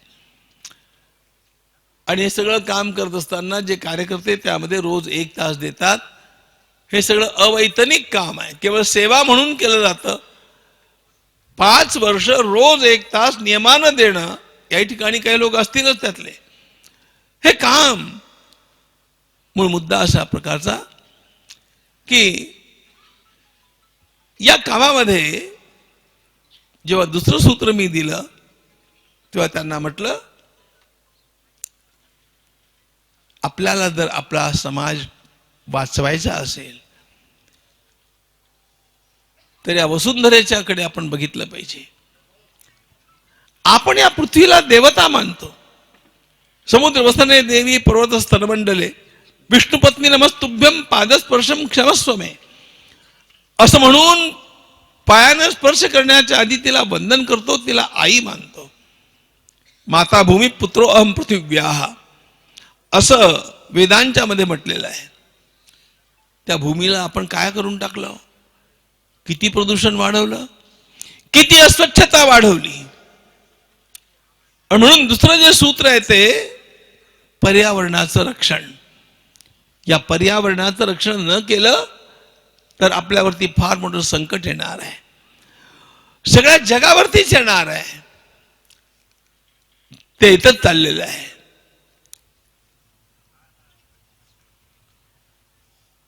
ग्लोबल वॉर्मिंगच्या मुळे गंगा मातेचं ग्लेशियर पिघळत चाललेलं आहे, आणि वितळणाऱ्या त्या ग्लेशियरमुळे 40 वर्षानंतर गंगा शिल्लक राहील का असा प्रश्नचिन्ह उभं राहिलेला आहे. जरा विचार करा. या सगळ्याचं एकच कारण आहे, आपण केलेली जंगलतोड, आपण केलेली सगळ्या आपल्या पर्वतांची हानी, आपण केलेला उपसा, आपण वापरत असलेलं प्लॅस्टिक. या प्लॅस्टिकच्या मुळे किती गोमाता मरतात. प्लॅस्टिक मध्ये काहीतरी भाज्यांची देठ बिठ किंवा काहीतरी टाकून आमच्या माता भगिनी ते रस्त्यावरती टाकून देतात. गोमातांच्या पोटात ते प्लॅस्टिक पण जातं, आणि अशा प्रकारे असंख्य गोमातांचा मृत्यू दरवर्षी होतो. हे तर मी बघत आलो. पण तुम्हाला नवीन माहिती सांगतो, समुद्रामध्ये साचलेल्या प्लॅस्टिकमुळे आता व्हेल मासे मरू लागलेले आहेत. व्हेल माशाच्या पोटामध्ये ते सगळं प्लॅस्टिक. हे कोण करतो? हे आपण करतो. याचं रक्षण कोण करणार? मी ते सामाजिक भाषण करण्याकरता आलेलो नाही आहे. मी अध्यात्माच्या भूमिकेवरनं बोलतोय. सगळी विद्वान मंडळी या ठिकाणी बसलेली आहे.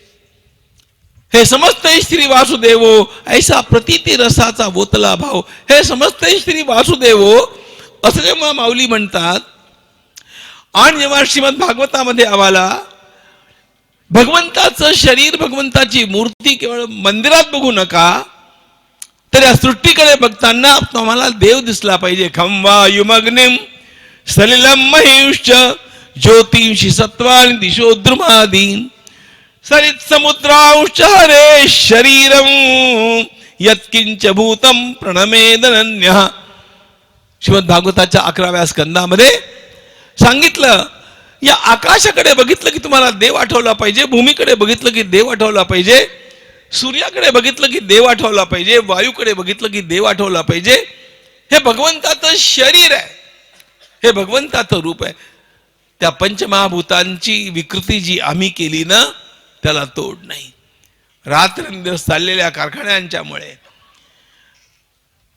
जी प्रदूषणाची लाट देशामध्ये आली, तुम्ही सगळ्यांनी वाचलं असेल, दिल्ली शहर हे आता बऱ्या माणसांना निवास करण्यासारखं राहिलेलं नाही. राजधानी आहे ती, इतकं प्रदूषित शहर झालं. अरे लहानपणी मी स्वतः आमच्या प्रवरेचं पाणी आम्ही ओंजळीनं प्यायचो. असं घ्यायचं नाही, ओंजळीनं पाणी प्यायचं, त्यामध्ये काही प्रदूषण होत नव्हतं. पण आज आपल्या देशामधली एक सुद्धा नदी अशी नाहीये जिचं ओंजळीनं आपण पाणी प्यावं. अरे आपण सगळे माऊलींचे भक्त आहोत. इंद्रायणीच्या तीरावरती गेल्यानंतर त्या इंद्रायणीतनं आचमन करता येतं का, हा प्रश्न लोकांना विचारा. हे कोणी केलं? हे आपण केलं. आपण निवडून दिलेल्या सरकारांनी केलं. या सगळ्या निसर्गाची वाट आपण लावली. आणि एक महत्वाची गोष्ट आहे बघा, निसर्ग कधी क्षमा करत नाही. तो वाट बघतो आणि वाट बघता बघता एक अशा प्रकारचा धक्का देतो की त्यामुळे पिढ्यानपिढ्यांची बर्बादी होते. आणि म्हणून या निसर्गाचं संरक्षण करणं हे आपलं काम आहे. आपल्याला आपल्या परंपरेनं हे शिकवलं, आपल्याला अध्यात्मानं शिकवलं, आपल्या धर्मानं हे शिकवलं. आपण जमिनीला जमीन म्हणत नाही, भूमाता म्हणतो. आपण गायीला गाय म्हणत नाही, गोमाता म्हणतो. आपण गंगा गंगा करणारे लोक नाही आहोत, आपण गंगा मैया म्हणणारे लोक आहोत. तुमच्या प्रत्येकाच्या घरात यंदा एक लग्न झालं की नाही बोला. अन्य कुठं लग्न झालं असेल नसेल, पण तुळशीचं लग्न केलं की नाही बोला. प्रत्येकानं त्रिमासा वर्धिता कन्या, तुळशी माझी कन्या आहे. या सगळ्या सृष्टीच्या सोबत माझा एक भावनिक संबंध आहे. चांदोबाला मी चंदा मामा म्हणतो. या सृष्टीच्या सोबत असलेला हा भावनिक संबंध आम्हाला धर्मानं शिकवला, तो अध्यात्माच्या भूमिकेवरनं शिकवला आणि तो आधुनिक वातावरणामध्ये पार पुसला गेला. आणि म्हणून या पर्यावरणाचं रक्षण करणं ही फार महत्वाची गोष्ट आहे. सगळं जग कुणीकडे चाललंय हा विचार कृपा करून करू नका. आपल्या गावाची काळजी घ्या. प्रत्येक गावानं आपापली काळजी घेतली की देशाची काळजी आपोआप घेतली जाते.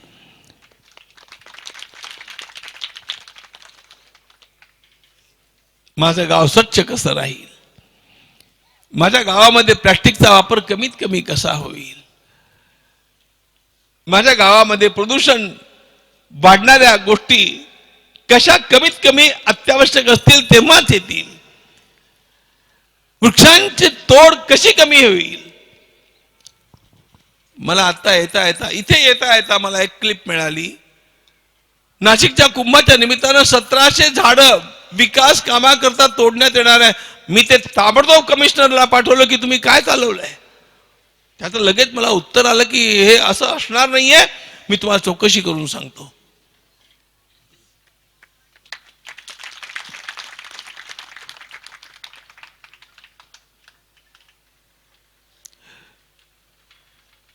महाभारतकारांनी सांगितलं की एक झाड तोडायचं असेल तर 10 झाडं आधी लावा, नंतर ते अनिवार्य असेल तर तोडा.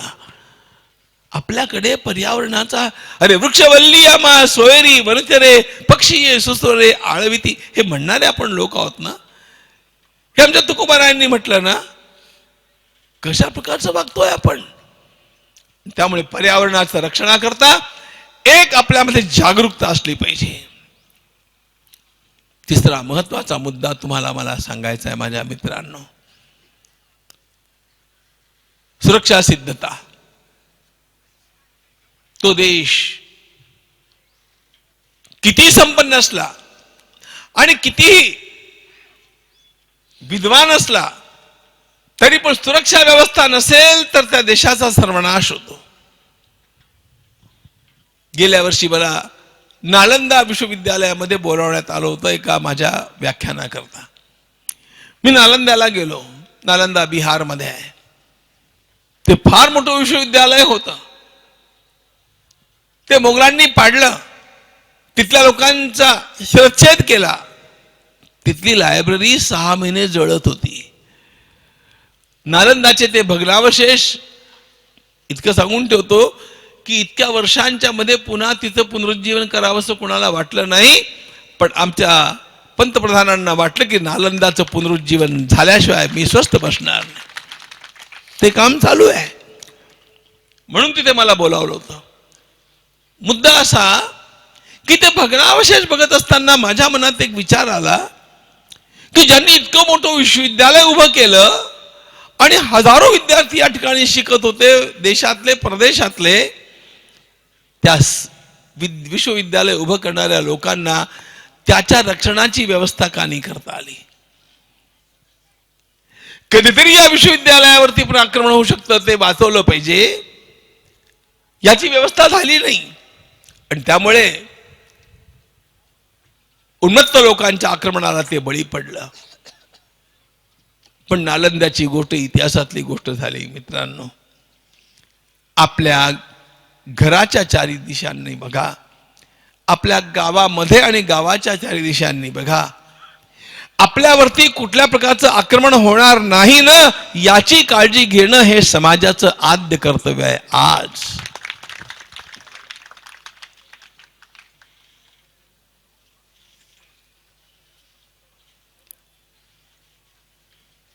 या रेशमी कोशात राहू नका की सगळं काही ठीक चाललंय. परवा लाल किल्ल्यावरती पण सगळ्यांना असंच वाटत होतं सगळं काही ठीक चाललंय, पण जे घडलं ते किती भयंकर होतं. आणि जे घडलं त्याच्या माध्यमातून जे आणखी समोर आलं, अरे आतंकवाद्यांच्या अतिरेक्यांच्या कशा प्रकारच्या कारवाया. जर त्यांची ती रासायनिक कारवाई सफल झाली असती तर कमीत कमी 20 लाख लोक मरण पावले असते. 20 लाख. हवेतच प्रदूषण आणि इतकं भयंकर ते होणार होतं. नुसता त्यामध्ये एक श्वास घेतला तर मनुष्य जिवंत राहू शकणार नव्हता. हे सगळं मी नीट अभ्यास करून सांगतोय. अशा प्रकारचं घडवण्याची सगळी योजना होती, पण ती उघडकीला आली, ती असफल करण्यात आली. याचा अर्थ ते पुन्हा घडणार नाही असं नाहीये. याचा अर्थ ते तुमच्या आसपास चालत नसेल असं नाहीये. आणि त्यामुळे माझा प्रश्न हा आहे, जरा आपापल्या मनात उत्तर द्या. जर उद्या अशा प्रकारचं काहीतरी घडलं वावीत किंवा वावीच्या आसमंतामध्ये, तर त्याचा प्रतिकार करण्याची आपल्याकडे काय व्यवस्था आहे. असं घडणार नाही असं समजू नका बरं. असला खोळेपणा करू नका. बांगलादेशात मागल्या वर्षी काय घडलं तुमच्या सगळ्यांच्या समोर आहे. ते आपल्या उंबरठ्यावरती आहे. आणि त्यामुळे असं कधीही काहीही घडू शकतं. आमच्या लेकी बाळींची अब्रू रस्त्यावरती येऊ शकते. हे सगळं लक्षात ठेवून आपल्या सुरक्षेची आपण काळजी घेतली पाहिजे. कुणाचा द्वेष करण्याची आवश्यकता नाही, कुणाचा विरोध करण्याची आवश्यकता नाही. पण माझं घर मला सावरता आलं पाहिजे, मला माझं गाव सावरता आलं पाहिजे, इतकं बलवान मला बनलं पाहिजे, हे नसेल तर तुम्हाला छत्रपती शिवाजी महाराजांचे वंशज बनवण्याचा अधिकार राहत नाही. हे कृपा करून लक्षात ठेवा. आपण शिवबांचे वंशज आहोत, आपण शिवबांचे शिलेदार आहोत, आपण शिवबांचे मावळे आहोत. आणि म्हणून स्वसंरक्षणाची सिद्धता गल्ली गल्लीनं गावागावानं आपापल्या ठिकाणी करण्याची फार मोठी आवश्यकता आहे. आणि हे करायचं असेल ना तर चौथं सूत्र लक्षात ठेवा, सर्वात महत्वाचं. संरक्षणाची सिद्धता करण्याकरता आणखी पण एक गोष्ट मला सांगितली पाहिजे. तुमचं संख्याबळ कमी होऊ देऊ नका. 2च कार्टी बरी आणि 1च कार्ट भारत बरं असल्या मूर्खपणात जाऊ नका. जर अशा प्रकारे तुमची संख्या कमी होत गेली तर त्याचा परिणाम तुमचं कुटुंब 10-20 वर्षानंतर शिल्लक राहणार नाही. मुलगा झाला 1, तो गेला ऍक्सिडेंट मध्ये, घरात झाला अंधकार. अशा किती केसेस सांगू तुम्हाला. बरं, मुलगा झाला 1, तो फार चांगलं शिकला आणि गेला अमेरिकेत राहायला. तिकडेच राहू लागला.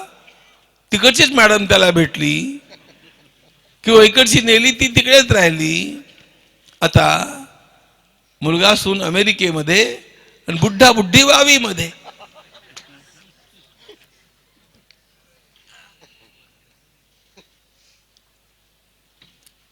मोठमोठे वाडे बांधतायत लोक, मोठमोठे महाल बांधतायत, घरात मुलंच नाहीत. ही काळजी करण्यासारखी स्थिती आहे. या मूर्खपणाला बळी पडू नका. आणि म्हणून भगवंतानं आपल्याला दिलेली मुलं ही आपली खरी संपत्ती आहे. ही भगवंताच्या कृपेची फळ आहे असं मानून संख्या जेव्हा वाढवाल तेव्हा तुमचा समाज वाचेल, नाहीतर वाढणार नाही. तुमचं म्हातारपणचं सुख आत्ताच समाप्त करून टाकताय तुम्ही. लाईफ मॅनेजमेंट कशाला म्हणतात. आणि त्यामुळे या सगळ्या गोष्टींची काळजी घेणं आवश्यक आहे. आणि म्हणून मी सांगत असतो, प्रत्येक हिंदू दाम्पत्याला 4 मुलं तरी झाली पाहिजेत, अशा प्रकारचा आग्रह धरत चला, तर तुमचं कुटुंब वाचेल, कुटुंबाचं सुख वाचेल, नाहीतर नाही वाचणार. कधी कधी मी हे बोलतो तेव्हा लोकांना प्रश्न पडतो मला. जेव्हा मी उडपीच्या संमेलनामध्ये हा विचार मांडला तेव्हा पत्रकार माझ्या मागे लागले की सरकार म्हणते कमी करा आणि तुम्ही सांगताय जास्त करा, तुम्ही सरकारच्या विरुद्ध बोलताय काय. मी सरळ सांगितलं, मी या सरकारला नैतिक सरकार मानत नाही. या सरकारला नीतिमत्ता नाही आहे. नैतिक सरकार केव्हा असणार आहे? जेव्हा संपूर्ण देशामध्ये सर्वांच्या करता एक कायदा लागू होईल तेव्हा सरकार नैतिक असणार.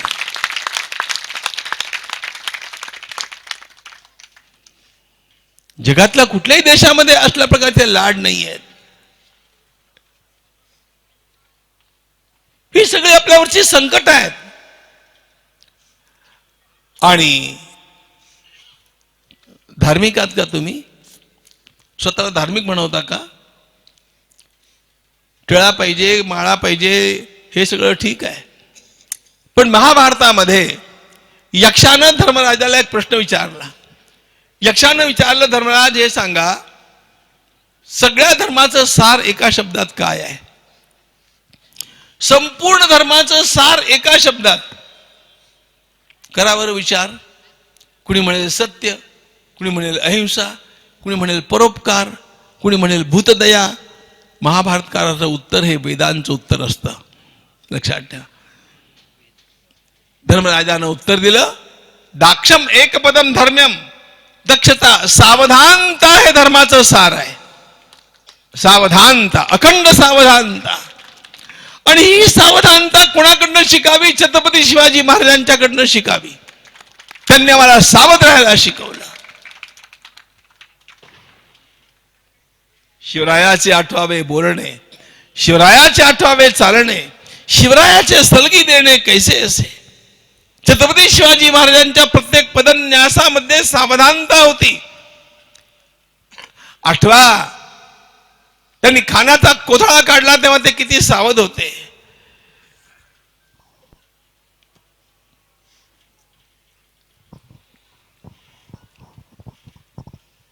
खानाचं तर त्यांनी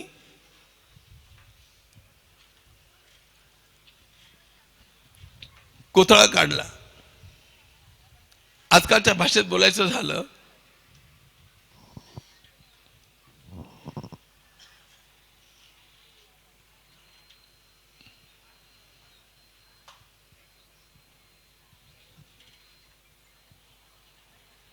आमचे योगीजी जे काही काम करतायत ना,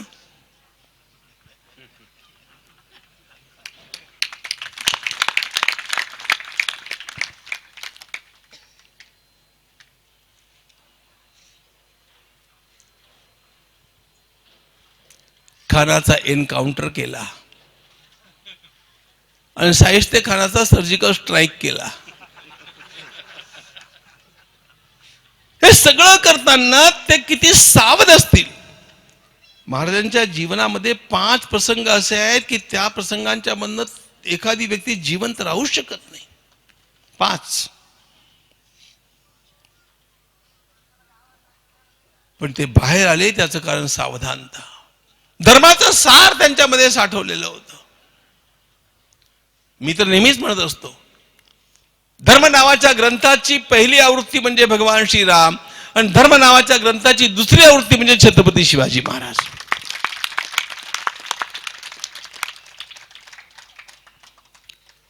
समाज सुरक्षित राहिला पाहिजे.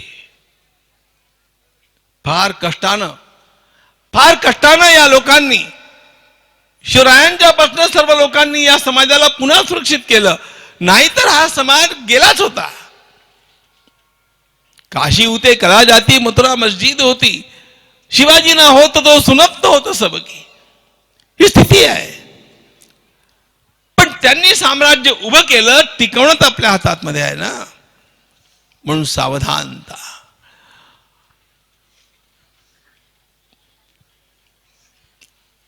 पहिली गोष्ट परंपरा बोध, दुसरी गोष्ट पर्यावरण रक्षण, तिसरी गोष्ट सुरक्षा सिद्धता आणि मित्रांनो चौथी गोष्ट ही सुरक्षा ठेवायची असेल ना, फक्त एक पथ्य पाळा, एकच समरसता. हिंदू सारा एक हा आपल्या अंतःकरणामध्ये रोज मंत्र गाजवा.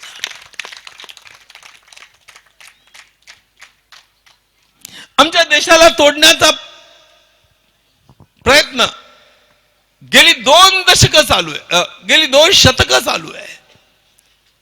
शिकलेल्या लोकांना मी आवाहन करेन, केव्हा तरी आपण राजीव मल्होत्रांचं ब्रेकिंग इंडिया हे पुस्तक वाचा. म्हणजे कशा प्रकारे अनेक षडयंत्रांच्या मधनं या देशाचे तुकडे तुकडे करावेत असं विष आपल्या डोक्यामध्ये भरवून टाकण्यात आलं. आणि म्हणून आपापल्या आचार विचारांचं पालन आपल्या घरामध्ये करा. पण सर्वदा एक गोष्ट लक्षात ठेवा, हे सगळे माझे बांधव आहेत. सगळ्या जाती जमातीचे लोक माझे बांधव आहेत. यांना मी दूर करणार नाही. आणि कुठल्याही प्रकारे भेदभावाचं व्यवहार, भेदभावाचं वर्तन समाजामध्ये कधी होऊ देणार नाही. मी गुजराती नंतर आहे, पहिल्यांदा हिंदू आहे. मी मराठा नंतर आहे, पहिल्यांदा हिंदू आहे. मी वैश्य नंतर आहे, पहिल्यांदा हिंदू आहे. मी ब्राह्मण नंतर आहे, पहिल्यांदा मी हिंदू आहे. अशा प्रकारचा भाव प्रत्येकाच्या अंतःकरणात जागण्याची आवश्यकता आहे. आम्हाला संतांनी हे शिकवलं. आमचं पंढरपूर महायोगपीठ, भगवान आचार्यांनी म्हटलं महायोगपीठे तटे भीमरथ्याम. महायोगपीठ म्हणजे काय? योग म्हणजे जोडणं, सर्वांना जोडणारं पीठ म्हणजे महायोगपीठ. पंढरपूरला आपण जा म्हणजे लक्षात येईल की सामाजिक समरसता कशी असते. त्याचं विश्वविद्यालय पंढरपूरला आहे. 18 पगड लोक, सगळ्या प्रकारचे लोक. तीर्थराज प्रयागच्या कुंभाचा अनुभव आपण सर्वांनी घेतला. आणि या कुंभामध्ये कुणालाही आपली जात आठवत नव्हती, आपल्याकडे संपत्ती किती आठवत नव्हती, कुणालाही आपला संप्रदाय आठवत नव्हता, कुणाला भाषा काही आठवत नव्हतं. प्रत्येकाच्या मुखी एकच मंत्र होता, हर गंगे हर गंगे हर गंगे. सामाजिक समरसतेची ही उदाहरणं आपल्या अंतःकरणामध्ये निरंतर पाहिजे. प्रयागमध्ये सामाजिक समरसता आहे, पंढरपूरमध्ये आहे, आळंदीमध्ये आहे, तशीच वावीमध्ये आणि प्रत्येक गावामध्ये निर्माण करता आली पाहिजे. याला धर्म म्हणतात.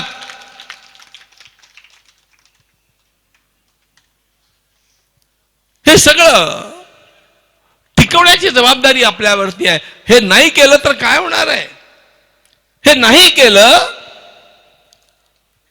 15-20 वर्ष आहेत तुमच्या हातामध्ये स्वतःला सावरण्याकरता, बरं का. हे नाही केलं तर मंदिरं राहणार नाही. हे नाही केलं तर पुन्हा सप्ताह होणार नाही. हे नाही केलं तर ज्ञानेश्वरी वाचता येणार नाही. म्हणून या सगळ्या गोष्टींच्या संरक्षणाकरता समरसतेचा सिद्धांत आपल्या अंतःकरणामध्ये बाळगा. जो जो रामाची पूजा करतो, जो जो कृष्णाची पूजा करतो, जो जो गंगा मातेला आपलं मानतो, जो जो भारत मातेला आपलं मानतो, जो जो वंदे मात्र म्हणतो, तो प्रत्येक जण माझा आहे, अशा प्रकारचा भाव आपल्या अंतःकरणात जागृत असला पाहिजे. या सर्वांशी प्रेम करायला शिका. हे सगळं जेव्हा कराल तेव्हा एक लक्षात ठेवा, आपलं राष्ट्र हे चिरंजीव राष्ट्र आहे. सगळ्या आक्रमणाचे आघात सोसून उभं राहिलेलं हे राष्ट्र आहे. अशी याची परंपरा आहे. पण जर आपण नतद्रष्टासारखे वागलो तर मात्र आपल्याला ते सावरता येणार नाही. संपूर्ण वेदांचं सार महाभारतामध्ये आहे. महाभारताचं सार भगवद्गीतेमध्ये आहे. आणि माऊलींच्या शब्दात बोलायचं तर भगवद्गीतेचं सार शेवटच्या श्लोकामध्ये आहे. गमतीची गोष्ट आहे, गीतेचा शेवटचा श्लोक भगवान श्रीकृष्णांच्या मुखाचा नाही आहे, तो संजयाचा पूर्णोद्गार आहे. आणि माऊलींनी असं म्हटलंय की भगवद्गीता मंदिरावरती फडकणाऱ्या ध्वजाप्रमाणे यत्र योगेश्वर कृष्णो यत्र पार्थो धनुधरा तत्र श्रीर विजयो भूतिर्ध्रुवा नीतिर्मतिर्मम. या एका श्लोकामध्ये सगळं काही आलं असं माऊलींनी म्हटलं. योगेश्वर कृष्ण तयार आहे, तो सर्वांतर्यामी आहे, तो भगवद्गीतेच्या रूपाने आपल्या सर्वांना बोध करून देतोय. धनुर्धर पार्थाची म्हणजे अर्जुनाची आवश्यकता आहे. आपल्यातल्या प्रत्येकानं धनुर्धर पार्थ होण्याची आवश्यकता आहे मित्रांनो. आणि धनुर्धर होणं याचा अर्थ धनुष्य उचलण्याची आवश्यकता नाही. आज आवश्यकता आहे आपली बुद्धी शाबूत ठेवण्याची. आज आवश्यकता आहे, मी आता जी 4 सूत्र सांगितली ती लक्षात ठेवण्याची. आणि या सूत्रांचं पालन करीत करीत जेव्हा आपण आपल्या समाजामध्ये वावरू तेव्हा लक्षात ठेवा, आपण भाग्यवंताची पिढी आहोत. भाग्यवंताची इतकी भाग्यवान पिढी नव्हतीच बरं का आपल्या देशामध्ये. शतकानुशतकं नव्हती झाली. आपण भाग्यवान आहोत कारण आपण 5 शतकांच्या पश्चात रामाचं मंदिर पुन्हा उभं राहताना बघितलं. आपण काशी विश्वनाथाचा जीर्णोद्धार पाहिला. आपण महाकालाचा जीर्णोद्धार पाहिला. 370 कलम हे काश्मीर बंद किंवा हटेल असं कुणाला वाटतच नव्हतं. आपल्या डोळ्यांनी आपण पाहिलं काश्मीरमध्ये 370 कलम कसं हटलं. कृष्ण जन्मभूमीची चिंता करू नका, ते सगळं होणार आहे. अयोध्या तो झाकी है. पुढे काय?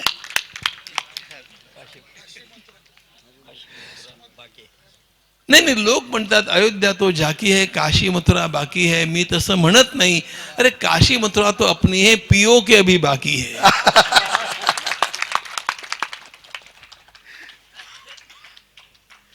आपली भारत माता आपणाला अखंड करायची आहे. आणि याकरता जे भाग्यवान असतात त्यांच्यावरती जबाबदारी पण मोठी असते. आपल्याला विधात्यानं पुष्कळ अनुकूलता दिलेली आहे. या अनुकूलतेचा उपयोग आपल्या राष्ट्राच्या उत्कर्षाकरता करावा, आपल्या धर्माच्या दृढतेकरता करावा, आपल्या पुढल्या पिढ्यांच्या सुखाकरता करावा. इतकी सद्बुद्धी आपणाला भगवान ज्ञानेश्वर माऊलींच्याकडनं प्रदान केली जावो अशा प्रकारची प्रार्थना. सर्वांना खूप खूप धन्यवाद. भारत माता की जय. पुंडलिक वरदहारी विठ्ठल श्री ज्ञानदेव तुकाराम पंढरीनाथ भगवान की.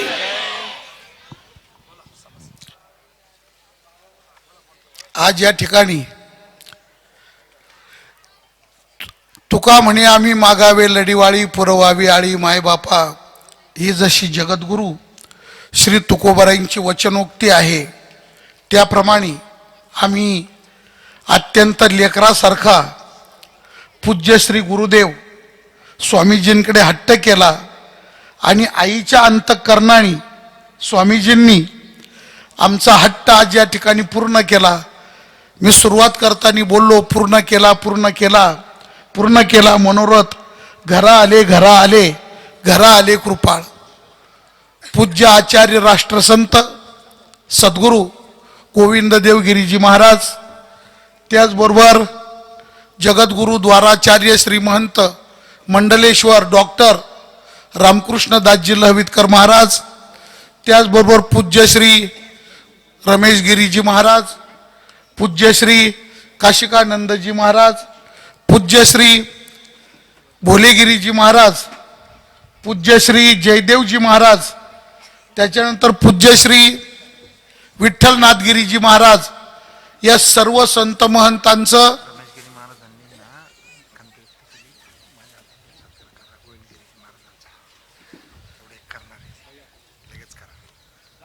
तर मी सर्व वावी ग्रामस्थांच्या वतीनं आणि आमच्या वावी गावातील सर्व तरुण मित्रांच्या वतीनं सर्व संत महंतांचे या ठिकाणी अंतःकरणपूर्वक ऋणनिर्देश करतो.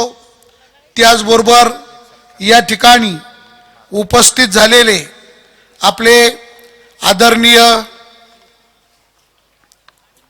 बाळासाहेब वाघ, त्याचबरोबर आपल्या सिन्नर कृषी उत्पन्न बाजार समितीचे नवनिर्वाचित सभापती आणि आमचे सन्मित्र आदरणीय श्री कृष्णाजी भाऊ घुमरे, त्याचबरोबर आमचे अत्यंत हृदयस्थ असलेले वैकुंठवासी माजी खासदार श्री तुकारामजी पाटील गडाख, पानसवाडी सोनई तालुका नेवासा यांचे चिरंजीव आणि माझे अत्यंत हृदयस्थ सन्मित्र आदरणीय रविराज पाटील गडाख, ते प्रतिवर्षाप्रमाणे दादा या ठिकाणी उपस्थित झालेले आहे. तेव्हा आणि एक महत्त्वाची गोष्ट अशी आहे की पूज्य श्री रमेश गिरी महाराजांच्या हस्ते विठ्ठलनाथ गिरीजी महाराज यांचा सन्मान करण्यात येत आहे. आणि मी हा असं आहे हा बर पूज्य श्री रमेश गिरी महाराजांना आचार्य श्रीजींचा सत्कार करायचा आहे. आचार्य श्रीजींनी त्याचा स्वीकार करावा. विजू अण्णाला मी विनंती करतो. आदरणीय बाळासाहेब वाघ, योगेश भाऊ ताजने यांनी आदरणीय बाळासाहेब वाघ, आदरणीय पसाईदानांनी सांगता होणार आहेत, कोणी जागा सोडायची नाही. या ठिकाणी आदरणीय भगुरे गुरुजी, आदरणीय निळोबा महाराज सूर्यवंशी यांच्या वाणीतून आणि आदरणीय आमचे किशोरजी महाराज शेळके यांच्या वाणीतून ज्ञानोबारांचं पसायदान होईल आणि कार्यक्रमाची सांगता होईल. त्यानंतर महाप्रसादाचं आयोजन केलेलं आहे. कृपया जेवण केल्याशिवाय कोणी या ठिकाणाहून जायचं नाही अशी सर्वांना नम्र विनंती आहे. आलं का योगेश आला का? त्यानंतर आपल्या या सप्ताह आता डिसेंबर मध्ये संपन्न होणारा आपला जो सप्ताह सोहळा आहे, या सप्ताह सोहळ्यामध्ये अन्नदानासाठी म्हणून आमचे आदरणीय श्री हरिभक्तीपरायण वाळी बाबा रंगनाथ पाटील भागवतवाडी तळेगाव दिघे यांनी या ठिकाणी 51,000 रुपयाची देणगी आमच्याकडे सुपूर्द करण्यात आलेली आहे.